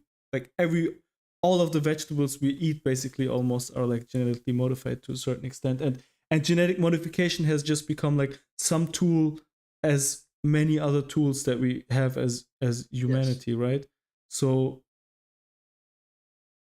yeah, I just feel like with data it's a little bit the same. We're like paranoid a little bit because there was like some shenanigans done with it, but we Yeah, I shouldn't. think goes back to the thing about this being the information age. We are still we like to think that it's always been like this, but let's be honest, internet, it's like 20, 30, 40 years max of Yeah. general usage. It's really young in human psyche. There's barely one generation has passed for it to fully ingrain itself. We are still learning how to use all this information that's basically at the tip of our hands now, Mm-hmm. you know. um and my and I think my hesitancy, I would say, is that I'm trying to learn how to use it. I'm trying to learn Mm-hmm. how to use it responsibly Mm-hmm. in a way that doesn't give any false impressions, because it's so easy to do. To like, for example, when you were talking about the anthropological discovery of polygynous society, my first instinct was to just throw out a random information at the back of my head that I heard long time ago about no, it used to be a more polygamous society. regardless of gender, from somewhere. I can't even remember. That was my Yeah. very first instinct, and I There's had like to 90, stop I think myself. it's like 98% or something is like polygynous, and just like a very, very small amount was like Yeah, polyamorous. it's like all these numbers. Like I want to instinctively throw them out. I Yeah. can't remember them accurately. I can't. I Yeah. don't know where I got them, and that was Yeah. my very first instinct. And I had to stop myself to tell myself that, oh, Yeah. I can't remember. I Yeah. cannot give proper information, Yeah. even I mean, with if I think all if the you're, knowledge. I think we should just be transparent about it. I mean, like Yes. uh, I'm not claiming that I have read this. I mean, there are studies that I really like read and get into it and really like see, okay, how has it been conducted, and is it like a proper study, and who was the publisher of the study, and who financed it, and all of these things. But sometimes I just read stuff and I Yeah. just hear stuff, and we're just Because talking. That's also like a human thing, and as long as you disclose it, I think there is not such a big deal about it. But I wouldn't, of course, do that with everything. But you're, yeah, yeah, I'm not sure how much of my channel you've watched. a little Um, bit, yeah. yeah, like studies are a lot. You can Mm-hmm. only properly check a study so many times. Mm-hmm. It goes to an entire conversation about how journalism is slowly being eroded away, but that's that's a A completely different different. topic, yeah. Yes, I but have two as really individuals, important. yeah. Sorry. So sorry, finish your sentence, please. Yeah, it just goes into this entire thing where information, we're still learning how to do it. We're Mm-hmm. not getting it all right yet, and we can only go so far as individuals. Yeah, that's That's basically my true. point of view. That's true. I can agree with that. Yeah. I have two more things that I really would like to talk to you about. Sure. First one is, you said beauty is in the eye of the beholder, and I feel like that's true, but I think that's an exaggeration to a certain extent. What Um, what do you mean by an exaggeration? um, I feel like beauty, like I would say that a good partner, or who the right romantic mate, if you would have said it's in the eye of the beholder who is a good ideal mate for me, that I could have like signed way easier, Okay. like there I'll be fine with it. But I think that part of the video I wrote it for poetic sense. okay, It's not okay, to be, because I yeah, think it came right after I was talking about my personal physical preferences. yeah, Yeah, so because that that's goes, just, like, to me, that goes into the category of your grandma telling you that you're handsome and stuff. yeah, That's yeah, like, yeah. Basically, that's, yeah, that's just a poetic sense to say that everyone has their own personal physical attraction to, like how yeah, you like a certain type of person. That's it. That's just a very poetic way of saying it. yeah, yeah, yeah, Yeah, yeah, yeah.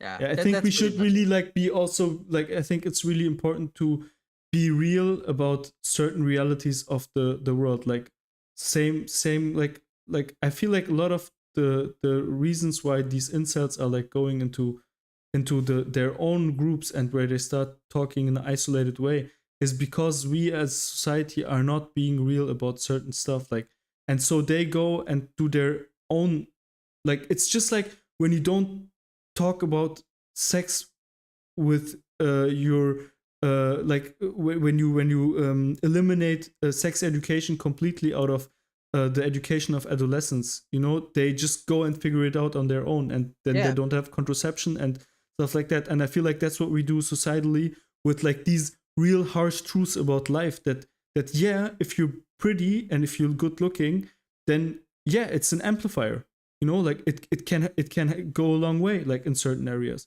like it can even go a long way in the job, as I've said, like with height and wage and stuff like that.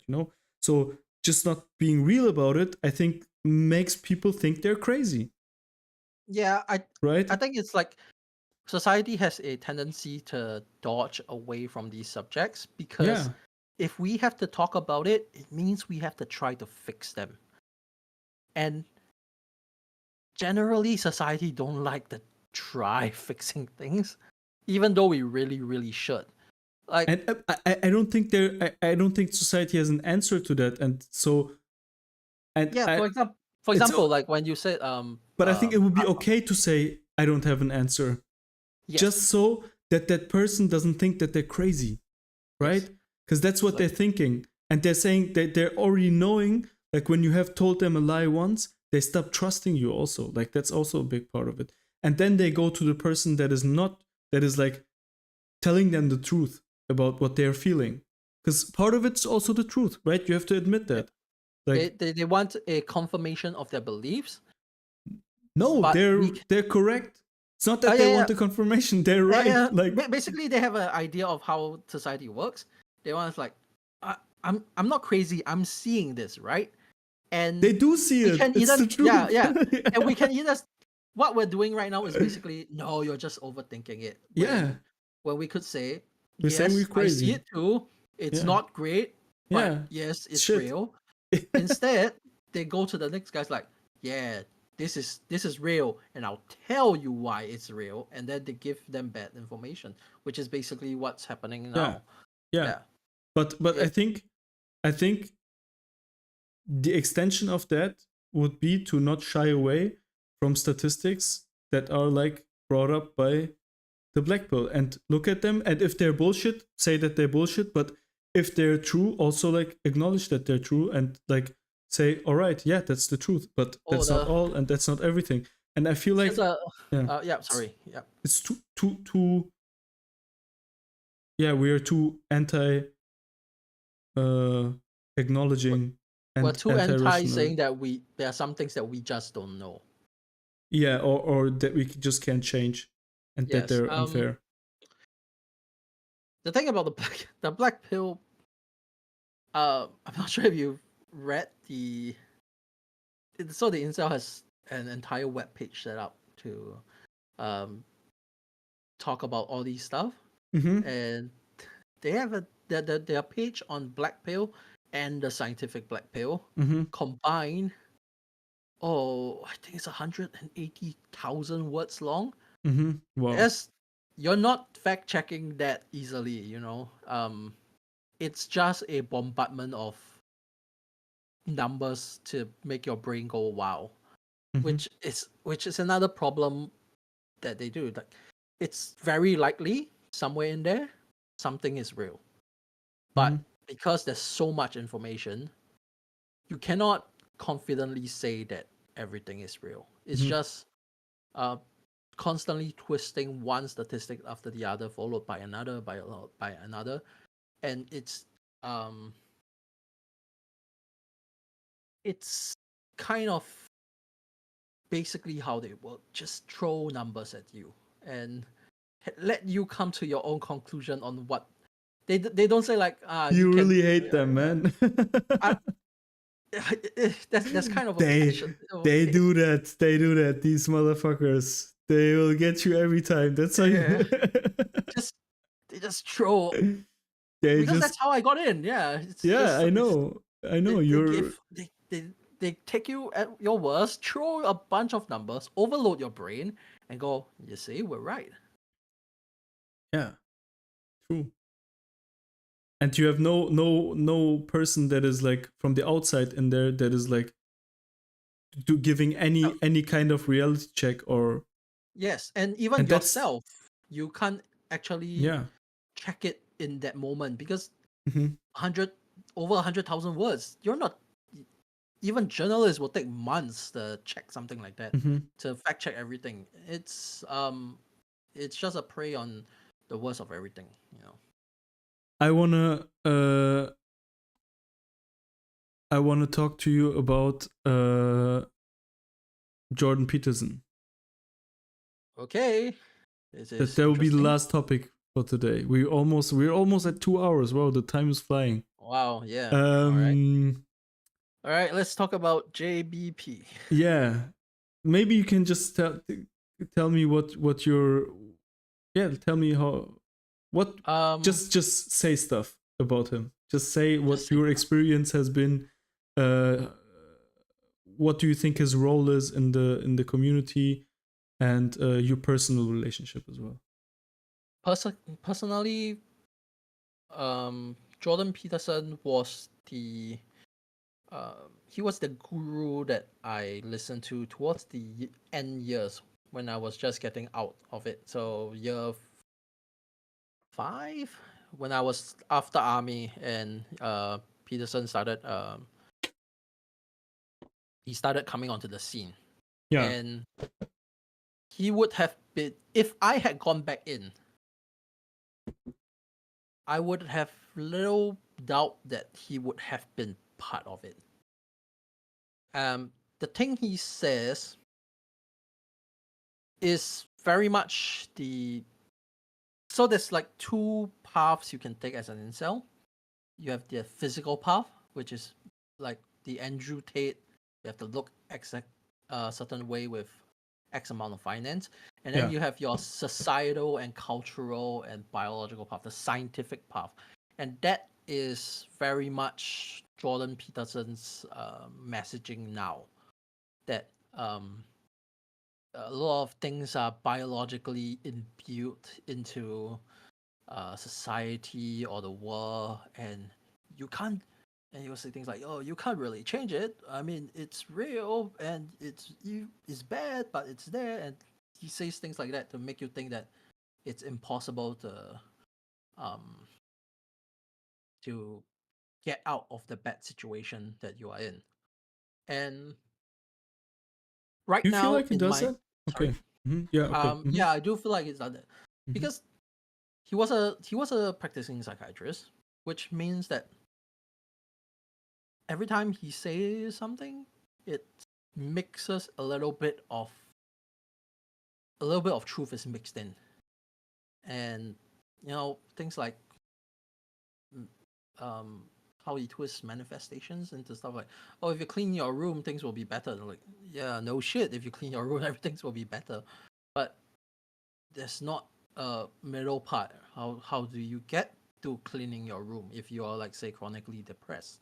What's the therapy? What's the hard step in between? It's self-help. It's quick, easy self-help. And uh he's one of those names that just keeps coming up when I'm going through these things. And even with my friend Jordan Peterson is part of the reason why he went in. And I know a lot of people who buy into a lot of the things Jordan Peterson says and can start turning into incel communities or ideologies that are kind of extremist. Um, Not because what he's saying is lies, but it's because he's doing the tactic where here's the data. I'm gonna tell you what I think about it, and you're gonna listen. And I'm not gonna tell you there's other ways. And this is how it is. Um, yeah, and that's basically where I am on Jordan Peterson. It's one of those people that just keeps coming up. He gives data that, and he gives one data, one solution. It's not one data, multiple solutions, multiple possibilities. Like one data, one solution, then that's it. And it's just a really bad way of that. I think the worst thing is he's popular. He's really popular, insanely popular, and that gives him a lot of pull, which um, can be it's easy for him to reach a lot of especially younger people during periods of change where they are vulnerable to things like incel communities and cults, and have them just drop in. And he always has a shield, like, oh, people will defend Jordan Peterson, like, oh, he's against incel culture, he's against extremism and all that, but he makes money from those communities. He has a existential But reason to keep them going. but that would be like the same as saying doctors just want to make you sick, right? Yes, in that it's kind of conspiracy-ish. Yeah. Like, I mean, yeah, I don't think we have to assume that Jordan Peterson. I think there is enough incels to make enough money, and even if you would get all incels to stop being incels, he would make. I think he would prefer. I think if he could, he would be able to make all the incels disappear, like bring them into normal life back Recovered. again. Yes. He would do I it. Like I think I'm not discounting him. he would earn money, of course, by that, and that would be part of what he does. But he's a doctor. I mean, that's kind of normal, right? I'm not discounting his heart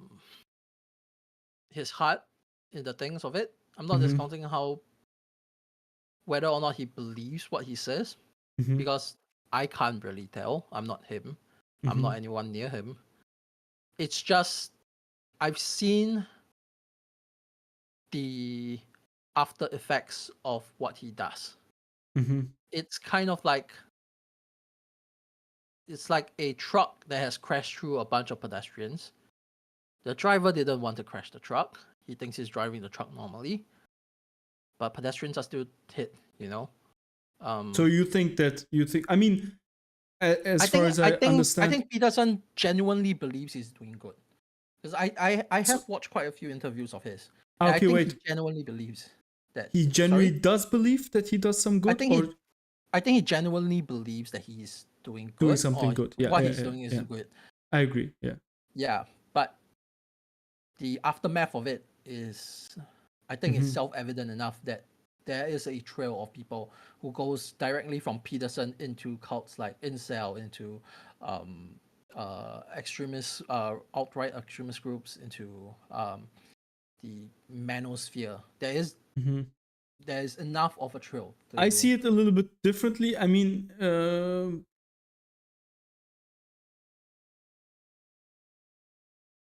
yeah, I don't know. I'm not sure. How would you see it? I'm not sure. I mean, he's talking a lot of nonsense. Like, and he's also talking a lot of nothing. Like, I don't know if you realize it, but it's kind of a meme. He doesn't say anything basically, like most of the time.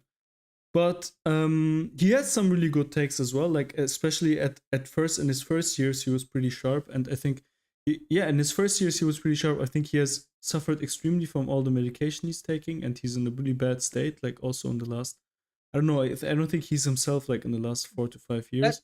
That's another reason why. Really bad place. Like he's. I think. That's in a another really reason why place. I don't want to. I don't think I'll ever make a video specifically on Jordan Peterson. Yeah. Because I'm not very comfortable talking about someone who is in a bad place themselves. Yeah. I'm much more comfortable about talking about the people that have been harmed by whatever they've done. I mean, I think he got that way because I think the way I see it, he entered the space, right? He came in the picture, and basically at that point, literally no one was publicly talking about men's issues. Okay? And it was like so many people, it resonated with so many people, like even with people that were not even at such a bad place, where it was like, wow, it's kind of crazy and refreshing that somebody's like talking about issues of young men, and that's like a gap that he would basically fill. And I can't even imagine, like at the time where Jordan Peterson came into existence, I was pretty anti him, like especially because of his like cultural Marxist stance on like cultural Marxism and stuff, and I was really against what he was saying there. But even I was like, wow, there is like some, like there's some, well. But it's not because he was like brainwashing me or something. When I think about it today, I still think that it's correct. And now it has just become more mainstream what he said back then. Like it's more basically what we were talking about when we were saying that nobody was talking about it, and then when someone said, "Hey, there's a problem in the men's sphere," and then you're like, "No, there's nothing," and then you go and find someone who's talking about it, and they give you wrong information. That's basically what happened. Like there was a problem. That there are problems with male-centric circles and the male-centered culture. Yeah, nobody wanted to talk about them, especially also identity issues crisis.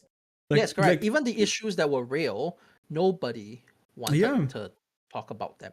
Exactly. So when people like Jordan Peterson came out and started to talk about them, it filled a gap in the same way incel would fill your gap after you had your vulnerability.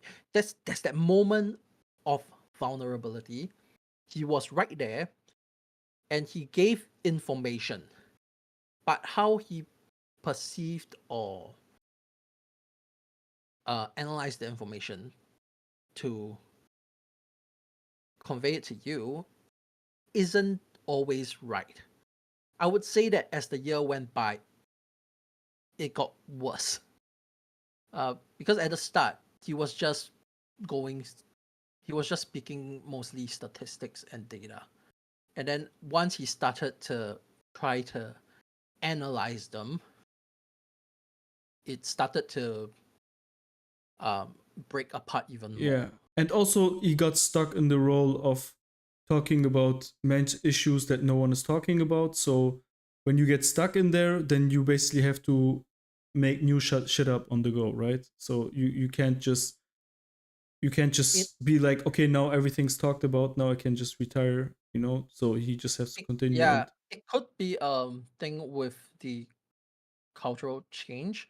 Like as men's issue are slowly being talked about more, yeah.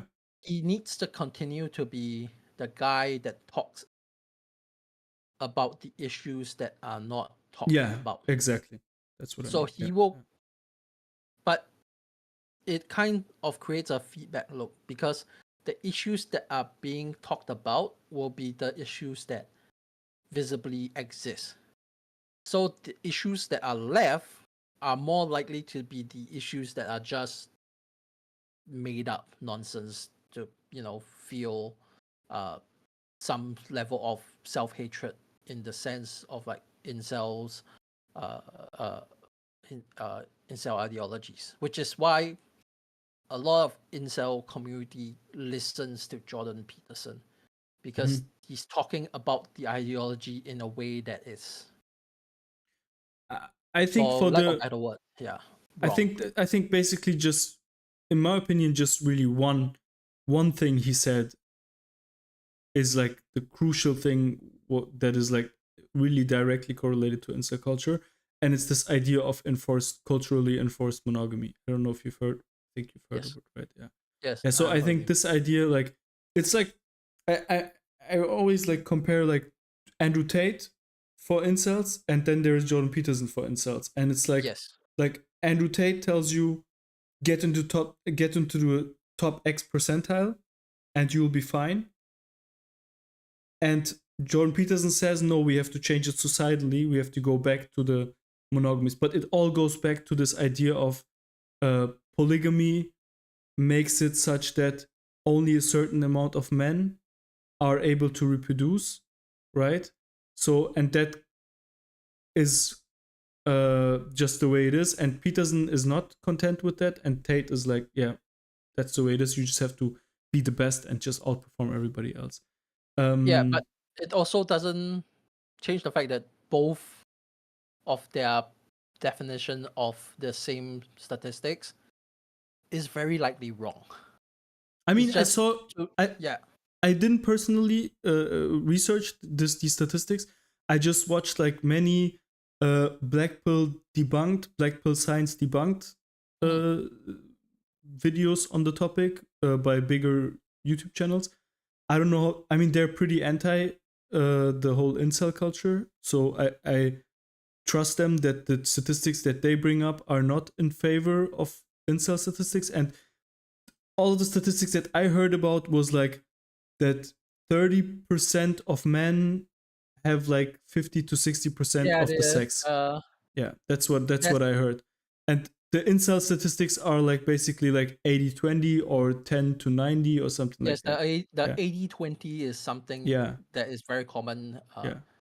It's But like, very often brought up by Jordan Peterson, yeah, but he they have a tendency to say it's like a rule of the universe world. basically. Yeah, Yeah. basically, even Yeah. though that's not how it works. It's I think it's called the Peapod theorem. Pareto principle, I think. Pareto, yes, and then Yeah. but then you have other numbers that are not part of the Pareto principles. So he will pick those that are fitting within the principles and say, look, this is natural. But then if you just But turn your head to the left, you will yeah. see something that completely doesn't fit into the principle. But I mean, And it's like like, 30-50 would even, I think, make sense. Like if the natural state of things, like I know the Pareto principle from economics from really early, from yes, really long time ago. Like it was the idea that like if you have a completely free floating economy, like free market, then you have like 20% of people own like 80% of the wealth, or something like that, right? yeah. So that was like the idea like of, but But even I now, don't that think it that number doesn't. doesn't work anymore. Yeah, but if you have Like, like, let's say it's like 30%, 50, 60%, right? Let's say the number of the debunked, that the debunked channels are like, right, I trust them more, right? Okay. Like right. if you ask me personally, I haven't done the research, but if I would have to do it, like I would probably, if I would have to choose which source to trust, I would probably trust Right. the debunked guys more. Okay, Yeah. let's go with that one then. Like 30% of men have like 50 to 60% of the sex. That also like that also coincides with what I've seen in my life, right? Like with my personal experience, which is not that valuable, but let's, if I just go with that, right? Yeah. But that's the thing. It's fluid. It's not fixed. No, It's it is not a fixed. rule of. Sorry. It's not a rule as in it cannot change. Like Yeah. obviously it can change, because like if you have cultural monogamy, then this rule completely changes, right? Right. Right. So So it's entirely up to the culture yeah, to move it. They are basically taking statistical principles that have to do with like numbers, economics, money. yeah, I use some of these principles when I'm doing game designs, like yeah, probabilities and stuff. And I would never apply them to real life because, there are things that are fixed mathematically that you can just choose no, not to you, do. on an individual basis you should never have any, like on, Yes, correct. for from an individual's perspective it should have no bearing whatsoever on your life, right? That's, I'm completely good with that. But like societally, when we look at it from a societal perspective, then I'm like asking myself, I'm like, okay, 30% of men have 50 to 60% of the sex. That means like 70% of men are like fighting for the remaining 40%.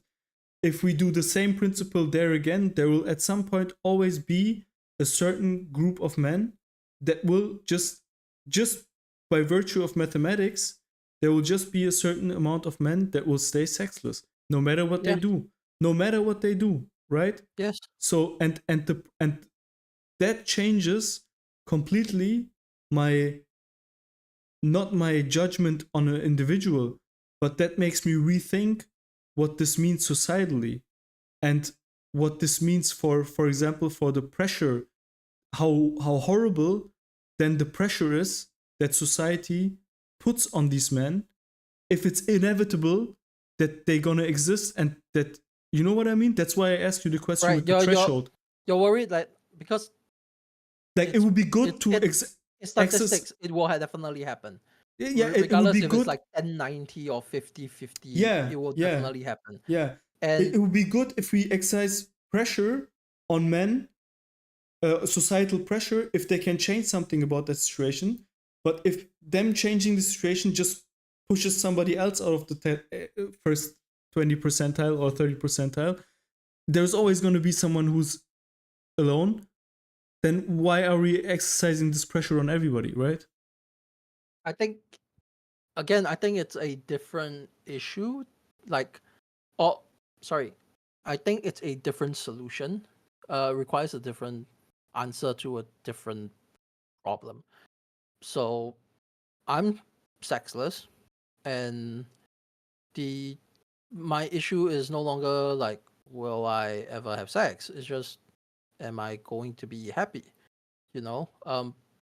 Once if the culture can shift the requirement for self fulfillment from a physical sexual relationship into something else, an emotional fulfillment, then that number doesn't really matter as much as well, because we might not be able to shift the statistics, math. That's just how it works.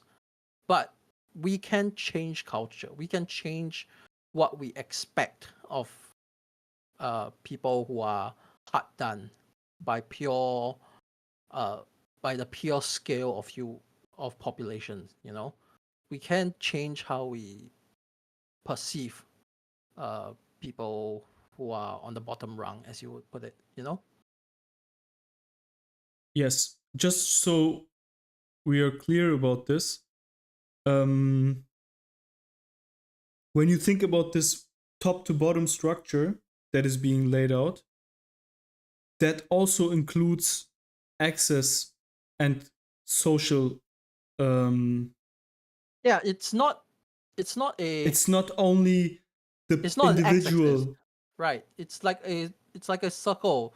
No, no, You no, can no, no, no, no, no. sorry. Wait. Yeah. What I mean is, like, it's the chance of somebody finding a mate, and that does not only include that person, but that, for example, I always give the same example. It's really easy. You have a really, really good looking, tall, good looking, earns good money guy, and he works as a software engineer and is basically working remotely from home, maybe, or in an office full of other dudes, and then you have a average looking guy, average height, average salary, but he's a club promoter and he sees like 200 women every day.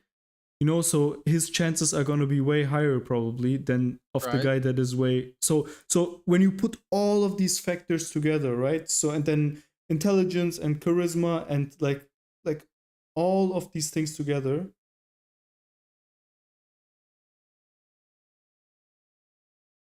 I want to know if we just have to cross a threshold and then everyone's going to be probably fine and there's not going to be a barrier, or if once one person crosses a certain threshold, somebody else falls down. You know what I mean? That's what I want to rationalize. So I think you're trying to think of this in a statistical sense, like numbers. Yeah. My position is that we cannot easily change numbers. Statistics, population density, all these kind of things, not something that we can particularly move a large needle on. But we can change that threshold. We don't have to raise everyone's number. We just have to lower the threshold for happiness. Culturally, I feel like we raise it every day. Yeah, we're making it harder to be happy in this world. Yeah. When we can, if everyone just gets their shit together culturally and societally, we can lower the threshold. And so we can lower the threshold to the point where even the people on the bottom rung of the ladder will still enjoy enough happiness that even if they are so-called hard done by the statistics of the probability of just having bad luck, you can still be happy enough with your life that you don't end up in these harmful groups like incel cultures and stuff. The problem isn't so much that the statistics are wrong, because like we said, the statistics sometimes are not wrong. They take real statistics to do these things. And the problem is that culturally, we have given so much power to this level of joy. You have to reach that much. We can just lower it down. We can make it easier for people. That doesn't sound satisfying to me, man. I know, but that doesn't sound satisfying to me. That doesn't sound good to me. I will share. Do you mind if I share something a little bit more personal? I would love to. My breakthrough in therapy was when I realized that I put my threshold at a point that it was impossible for me to cross. I have bipolar disorder, I have panic disorder, aphantasia, lots of other issues, whatever. Sorry, what is aphantasia? Oh, it's aphantasia is just a oh, it's really hard to explain in a short time. It's the inability to have mental images. You don't have Okay. a mind's eye. Okay. Yeah, so it creates like certain issues, like when you're doing art, it makes it Mhm. hard to draw. Yeah, so when you stack up all the so-called bad luck that I've had, I would be on probably the bottom 10 percentile, as Jordan Peterson would have put it. And I realized that the society and culture I've lived in has taught me that happiness only happens if you raise that threshold above 50-60%. You have to earn that much money. You have to have this many friends. You have to do that much. And when I recalibrated my life, when I looked back and said, what do I actually need to be happy? What do I need to be satisfied with? And I lowered that threshold when I stopped caring about how culture and society perceives my success. I found that threshold within reach. And that's where I am now.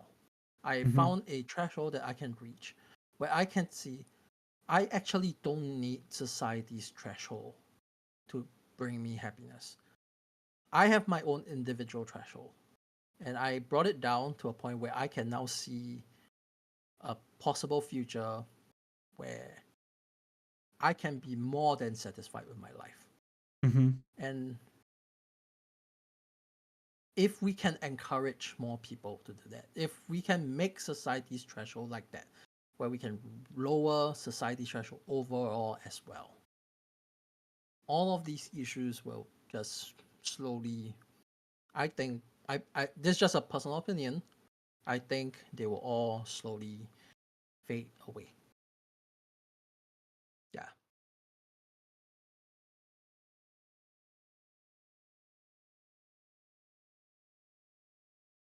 It is really difficult for me to answer or to say something to that. I don't even know if you want me to say something to that.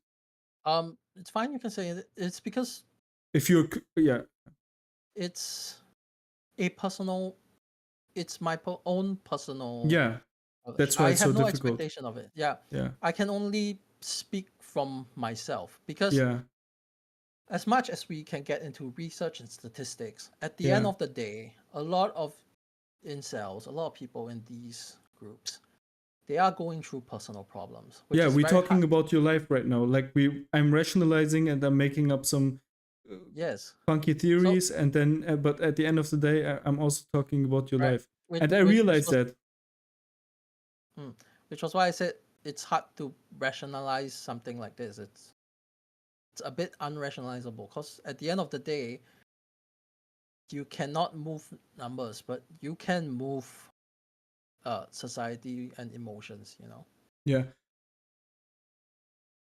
I think the reason why it's so difficult for me to answer is because you always every that's the real issue. I think that the real issue that I have is that all of your answers are always like very personal, but at the same time you always mix in this societal or this, either you mix in this incel perspective, like generalized incel perspective for many other people, or in this case right now you're mixing in basically the societal perspective, like what it would be a good thing for society.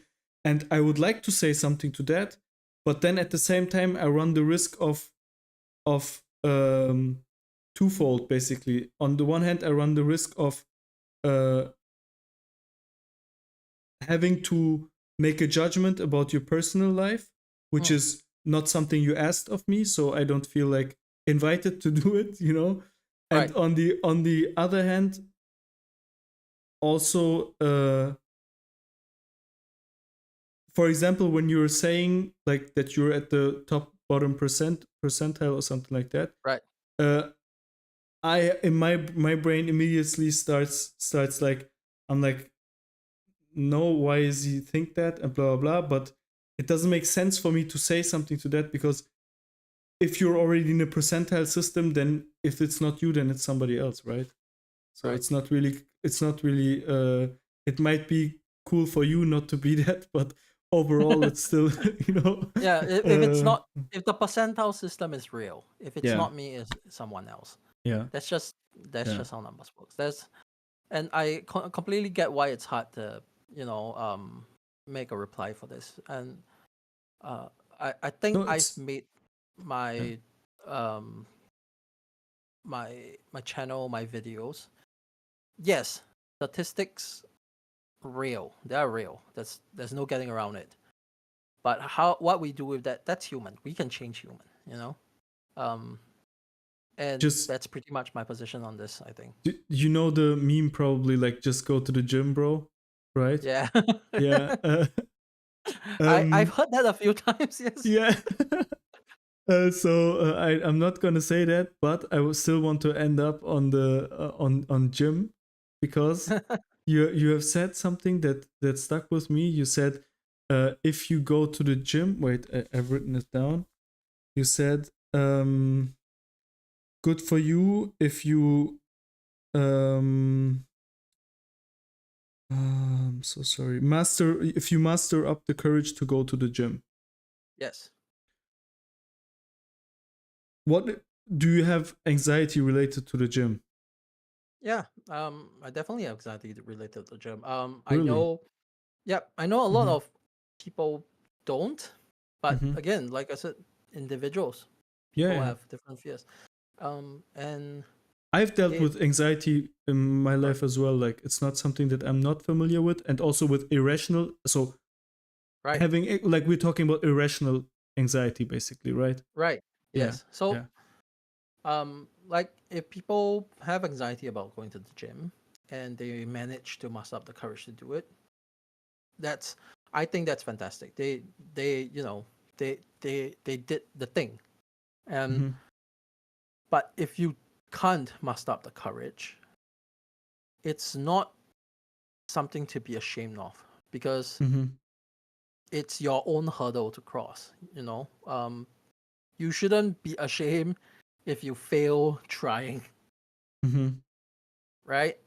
uh and nobody will know how high that hurdle is but you. Mm-hmm. So don't shame people when they fail. Just congratulate them when they cross it. Mm-hmm. Yeah. The reason why I mean, I already thought that it was something like it was somehow related to an anxiety issue, anxiety disorder, right?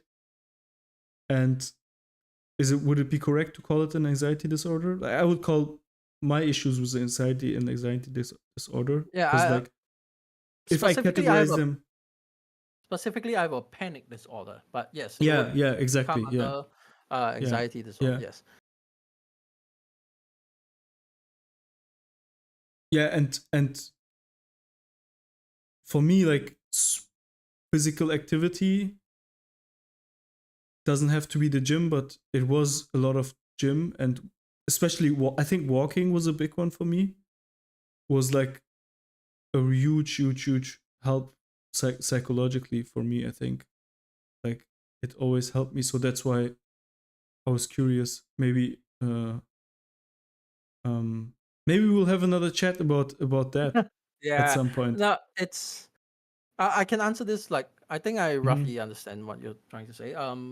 In a very quick way to answer, the part in my video where I said if you muster up the courage to go to the gym, Mm-hmm. that was about anxiety. Mm-hmm. But on a personal note, that's not the only issue that I have. I have some physical injuries that make it very hard for me to exercise normally as Mm-hmm. well. So I understand that anxiety is one of the largest curve when you're trying to lose weight. So I'm not gonna make light of it. But Mm-hmm. even after I got over my anxiety to try to exercise more, um, my physical limits still held me back. Mm-hmm. And you know, it's just I think that's just to show there's nobody who will know what your physical limit is but you. Mm-hmm. And yeah, if you're outside looking in, kicking others down for it doesn't really do much to help. Just pull them up as high as they can, and you know, if they succeed, they succeed. That's great. You know, if they Mm-hmm. don't, they tried. Yeah, I think that's pretty much the what I had hoped to come across with that line. Um, when you, I think when you watch my channel, you'll know that a lot of my videos I try to condense a lot of thoughts into very short Yeah, sentences. man, you're really dense. Yeah, It can be sometimes too much for me. yeah, Maybe it's also language that maybe if it would be in my own language, I would get it yeah. faster. It But might be a language, it might be the accent, but yeah, yeah, it can be. it's just my style. I have to rewind back sometimes. Yeah, Yeah. it's just my style of writing because like I found that a lot of these topics, if I went into them deep dive, it's hours, and I don't have that hours. So Mm-hmm. um, condensing them into something like this gonna require a lot of uh, appealing to human instinct and emotions. Mm-hmm. So the condensation is quite important to just getting a lot of information across. So the anxiety thing, the congratulations to go to the gym, it's me trying to take a very complicated feeling and put it into 5 words. Mm-hmm. Yeah. So it's definitely something that if I were to ever have to go deep into hours easily. Yeah. So don't get too hung up on it if it doesn't sound right. No, no, That's no. why It's not that. yeah, No, yeah. there was not something that I was like disagreeing with. It was just something that was kind of like Yeah, sounding it was rattling in counterintuitive. your head. Yeah, yeah, yeah. And it's just like something that's stuck in my mind. Yeah, Yeah. yeah, I still have a long way to go in writing, so it takes a while. yeah. Me too. I also have a long way to go. I also recently started, and yeah. Yeah. Man, thank you so Hey, much yeah, for no, taking your no, time. no problem, no problem. It's not often I get to do something like this, so yeah. I don't even have a setup for a camera, so I have to jury rig something. Do you have recommendations on who you would like to who if you would have would you recommend me to interview someone? Do you have people in mind that you would recommend me Mm, to continue on this topic? you can try getting. The thing is, I'm kind of a normie when it comes to watching channels. I would say, Yeah. well, not really a normie, but the channels I do watch are relatively larger. I'm not entirely sure if they would pick up for a 2 hour long No, no, interview. I'm talking like Yeah, small hour there's size. small channels. Your There size. aren't a lot because, like I said, it's kind of hard to come Hmm. out and have the clarity of mind to Yeah, talk about it without yeah, accidentally dropping back in. yeah. Um, yeah. If there are larger channels that I think would help people understand the concept of communities like this, I think that's one called Innuendo Studios. Um, Hmm. they do a series called the Alt Right Playbook. Um, Yeah, you've quoted them right in one of your yeah, videos. Yeah. they. The thing is, a lot of these things they have connecting tissues. You know, it's pretty much Hmm. some of the same tactics over and over again. So, if anyone wants to like really um, lock, like really understand a lot of how these systems work, that would be one of the main channels that I would recommend. Hmm. Yeah, All right, I'll check them out. yeah. Nice. Do you feel like we missed something in this conversation? Oh, No, I mean like 3 hours. broadly. Do you think like Broadly, we're not gonna get into it? It's over now. yeah. But I just want to know what I missed. I would like to know, like, if you ever get whoever you interview next, if you have the chance for it, I would like to know more about the incel community after I left, Mm-hmm. because um, it was like a whole new age. Mm-hmm. It went from forums and chat rooms into this highly decentralized groups that are like Facebook groups, Reddit, and all that. Um, it it would be interesting for me personally to see how where the community has went, because I didn't jump back straight all the way into the community for researching the video. A lot of it is just personal anecdotes and some preliminary research. Mm-hmm. The newer stuff would be, uh, I would like to think it's different, but I have a feeling that they're still doing the same thing in just more Probably got more small. mainstream, right? Yeah, it's just small groups that are Yeah. around doing the exact same thing as they did. But yeah, if anyone have like a deep dive on the more modern incel group, that would be interesting to see. Was that pre Elliot Roger? Oh, let me see. That would be 1, 2, 3, 4, 5. I would be 10 years ago, so I have no idea. pre 2014, 2015, pre 2015. That would be from where my main involvement with the incel community would be from pre 2015, Yeah. and I'm pretty much a blank after that. That's when Okay. I pretty Yeah. much exit. Yeah. Yeah. Yeah. That, yeah. It's a heavy topic. Like I try to approach it in a light way. Like I try to not be too serious about it all the time.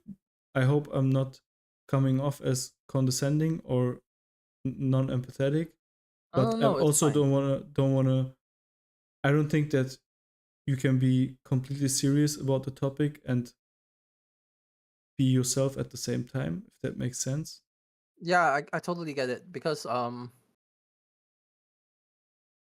again, it's like individuals. You definitely have your own ideas on the topic as well. I can tell from when we were talking. So uh, it's a pretty good interview. Just focus on the subject, and that's fine for me. It's because I'm not much of a debater. I think I told you that in the yeah. Um, it's it's good to be able to just talk about it, even if some of the things I say can be counterintuitive to certain mindsets. Like Yeah. your rationalization, you were working really hard to fight some of the. Yeah. Yeah, I Yeah. could tell. Yeah, I think it's but because I think it's part of the problem. Yeah. Yeah. yeah, Yeah. it is part of the problem, because it requires a one part one part rationality, two part empathy. Yeah. And Yeah. it can be really hard to find a balance to that. Yeah. Yeah. But So have yeah, you have you ever watched? Have you had the chance to watch one of my debates in yeah, person? I watched one of the debates. I put it on in the background. Nice. Not my thing. I'm not a which big fan of debates. which one was It's it? Was it it's the the one on. I need to bring it up. Hang on. was it veganism or abortion? Yes, veganism. Oh no, you It should was. watch that one was not so good. You Oh should really? watch Okay. the abortion one. All right, I'll give it a look. I'll give it a look. Yeah. I saw a bit of the abortion one. Then I had to go off. Yeah. I That think I one saw the was first funny. episode. I thought it was, yeah, you did well for the. I was watching it for like 10-20 minutes Yeah. on Saturday before I had to go off. Yeah, it was pretty good. I had another one like a few days ago and I'm gonna upload it. I had like basically two in a row on communism. Yeah. I'm gonna upload them soon. But Debates. yeah. Debates aren't my. I liked your interview, just a straight up Yeah. interview. Yeah, those were nice to put on the background. Yeah. Yeah. I wanna do both. Like Yeah, I yeah, really sure. wanna do both. Like I don't wanna be known for one or the other. I really wanna do both. And if I Yeah, I would have think to you can. choose if I would have to choose, I would choose I think interviews and conversations over Yeah. debates. I think you can definitely do both. It's just Yeah, identity of channel. yeah. I mean, who am I to give advice? I have like 500 subs. That's not a lot. I have like 7, so Yeah, it's a crawl. It's a crawl. yeah. I Yeah. wish us both that we continue doing what we enjoy, man. I mean, Yeah. that's what it's Same. about, right? Yeah. That just uh do what we like. Yeah, Um, try to do good. Try very hard not to do bad, and yeah. that's pretty much the job. And don't forget, also get some appreciation for what we do. Like that's Yes. also a big part of it, right? And also don't forget to like, share, and subscribe. That's very important. I've never said that until now. I'm not gonna say it.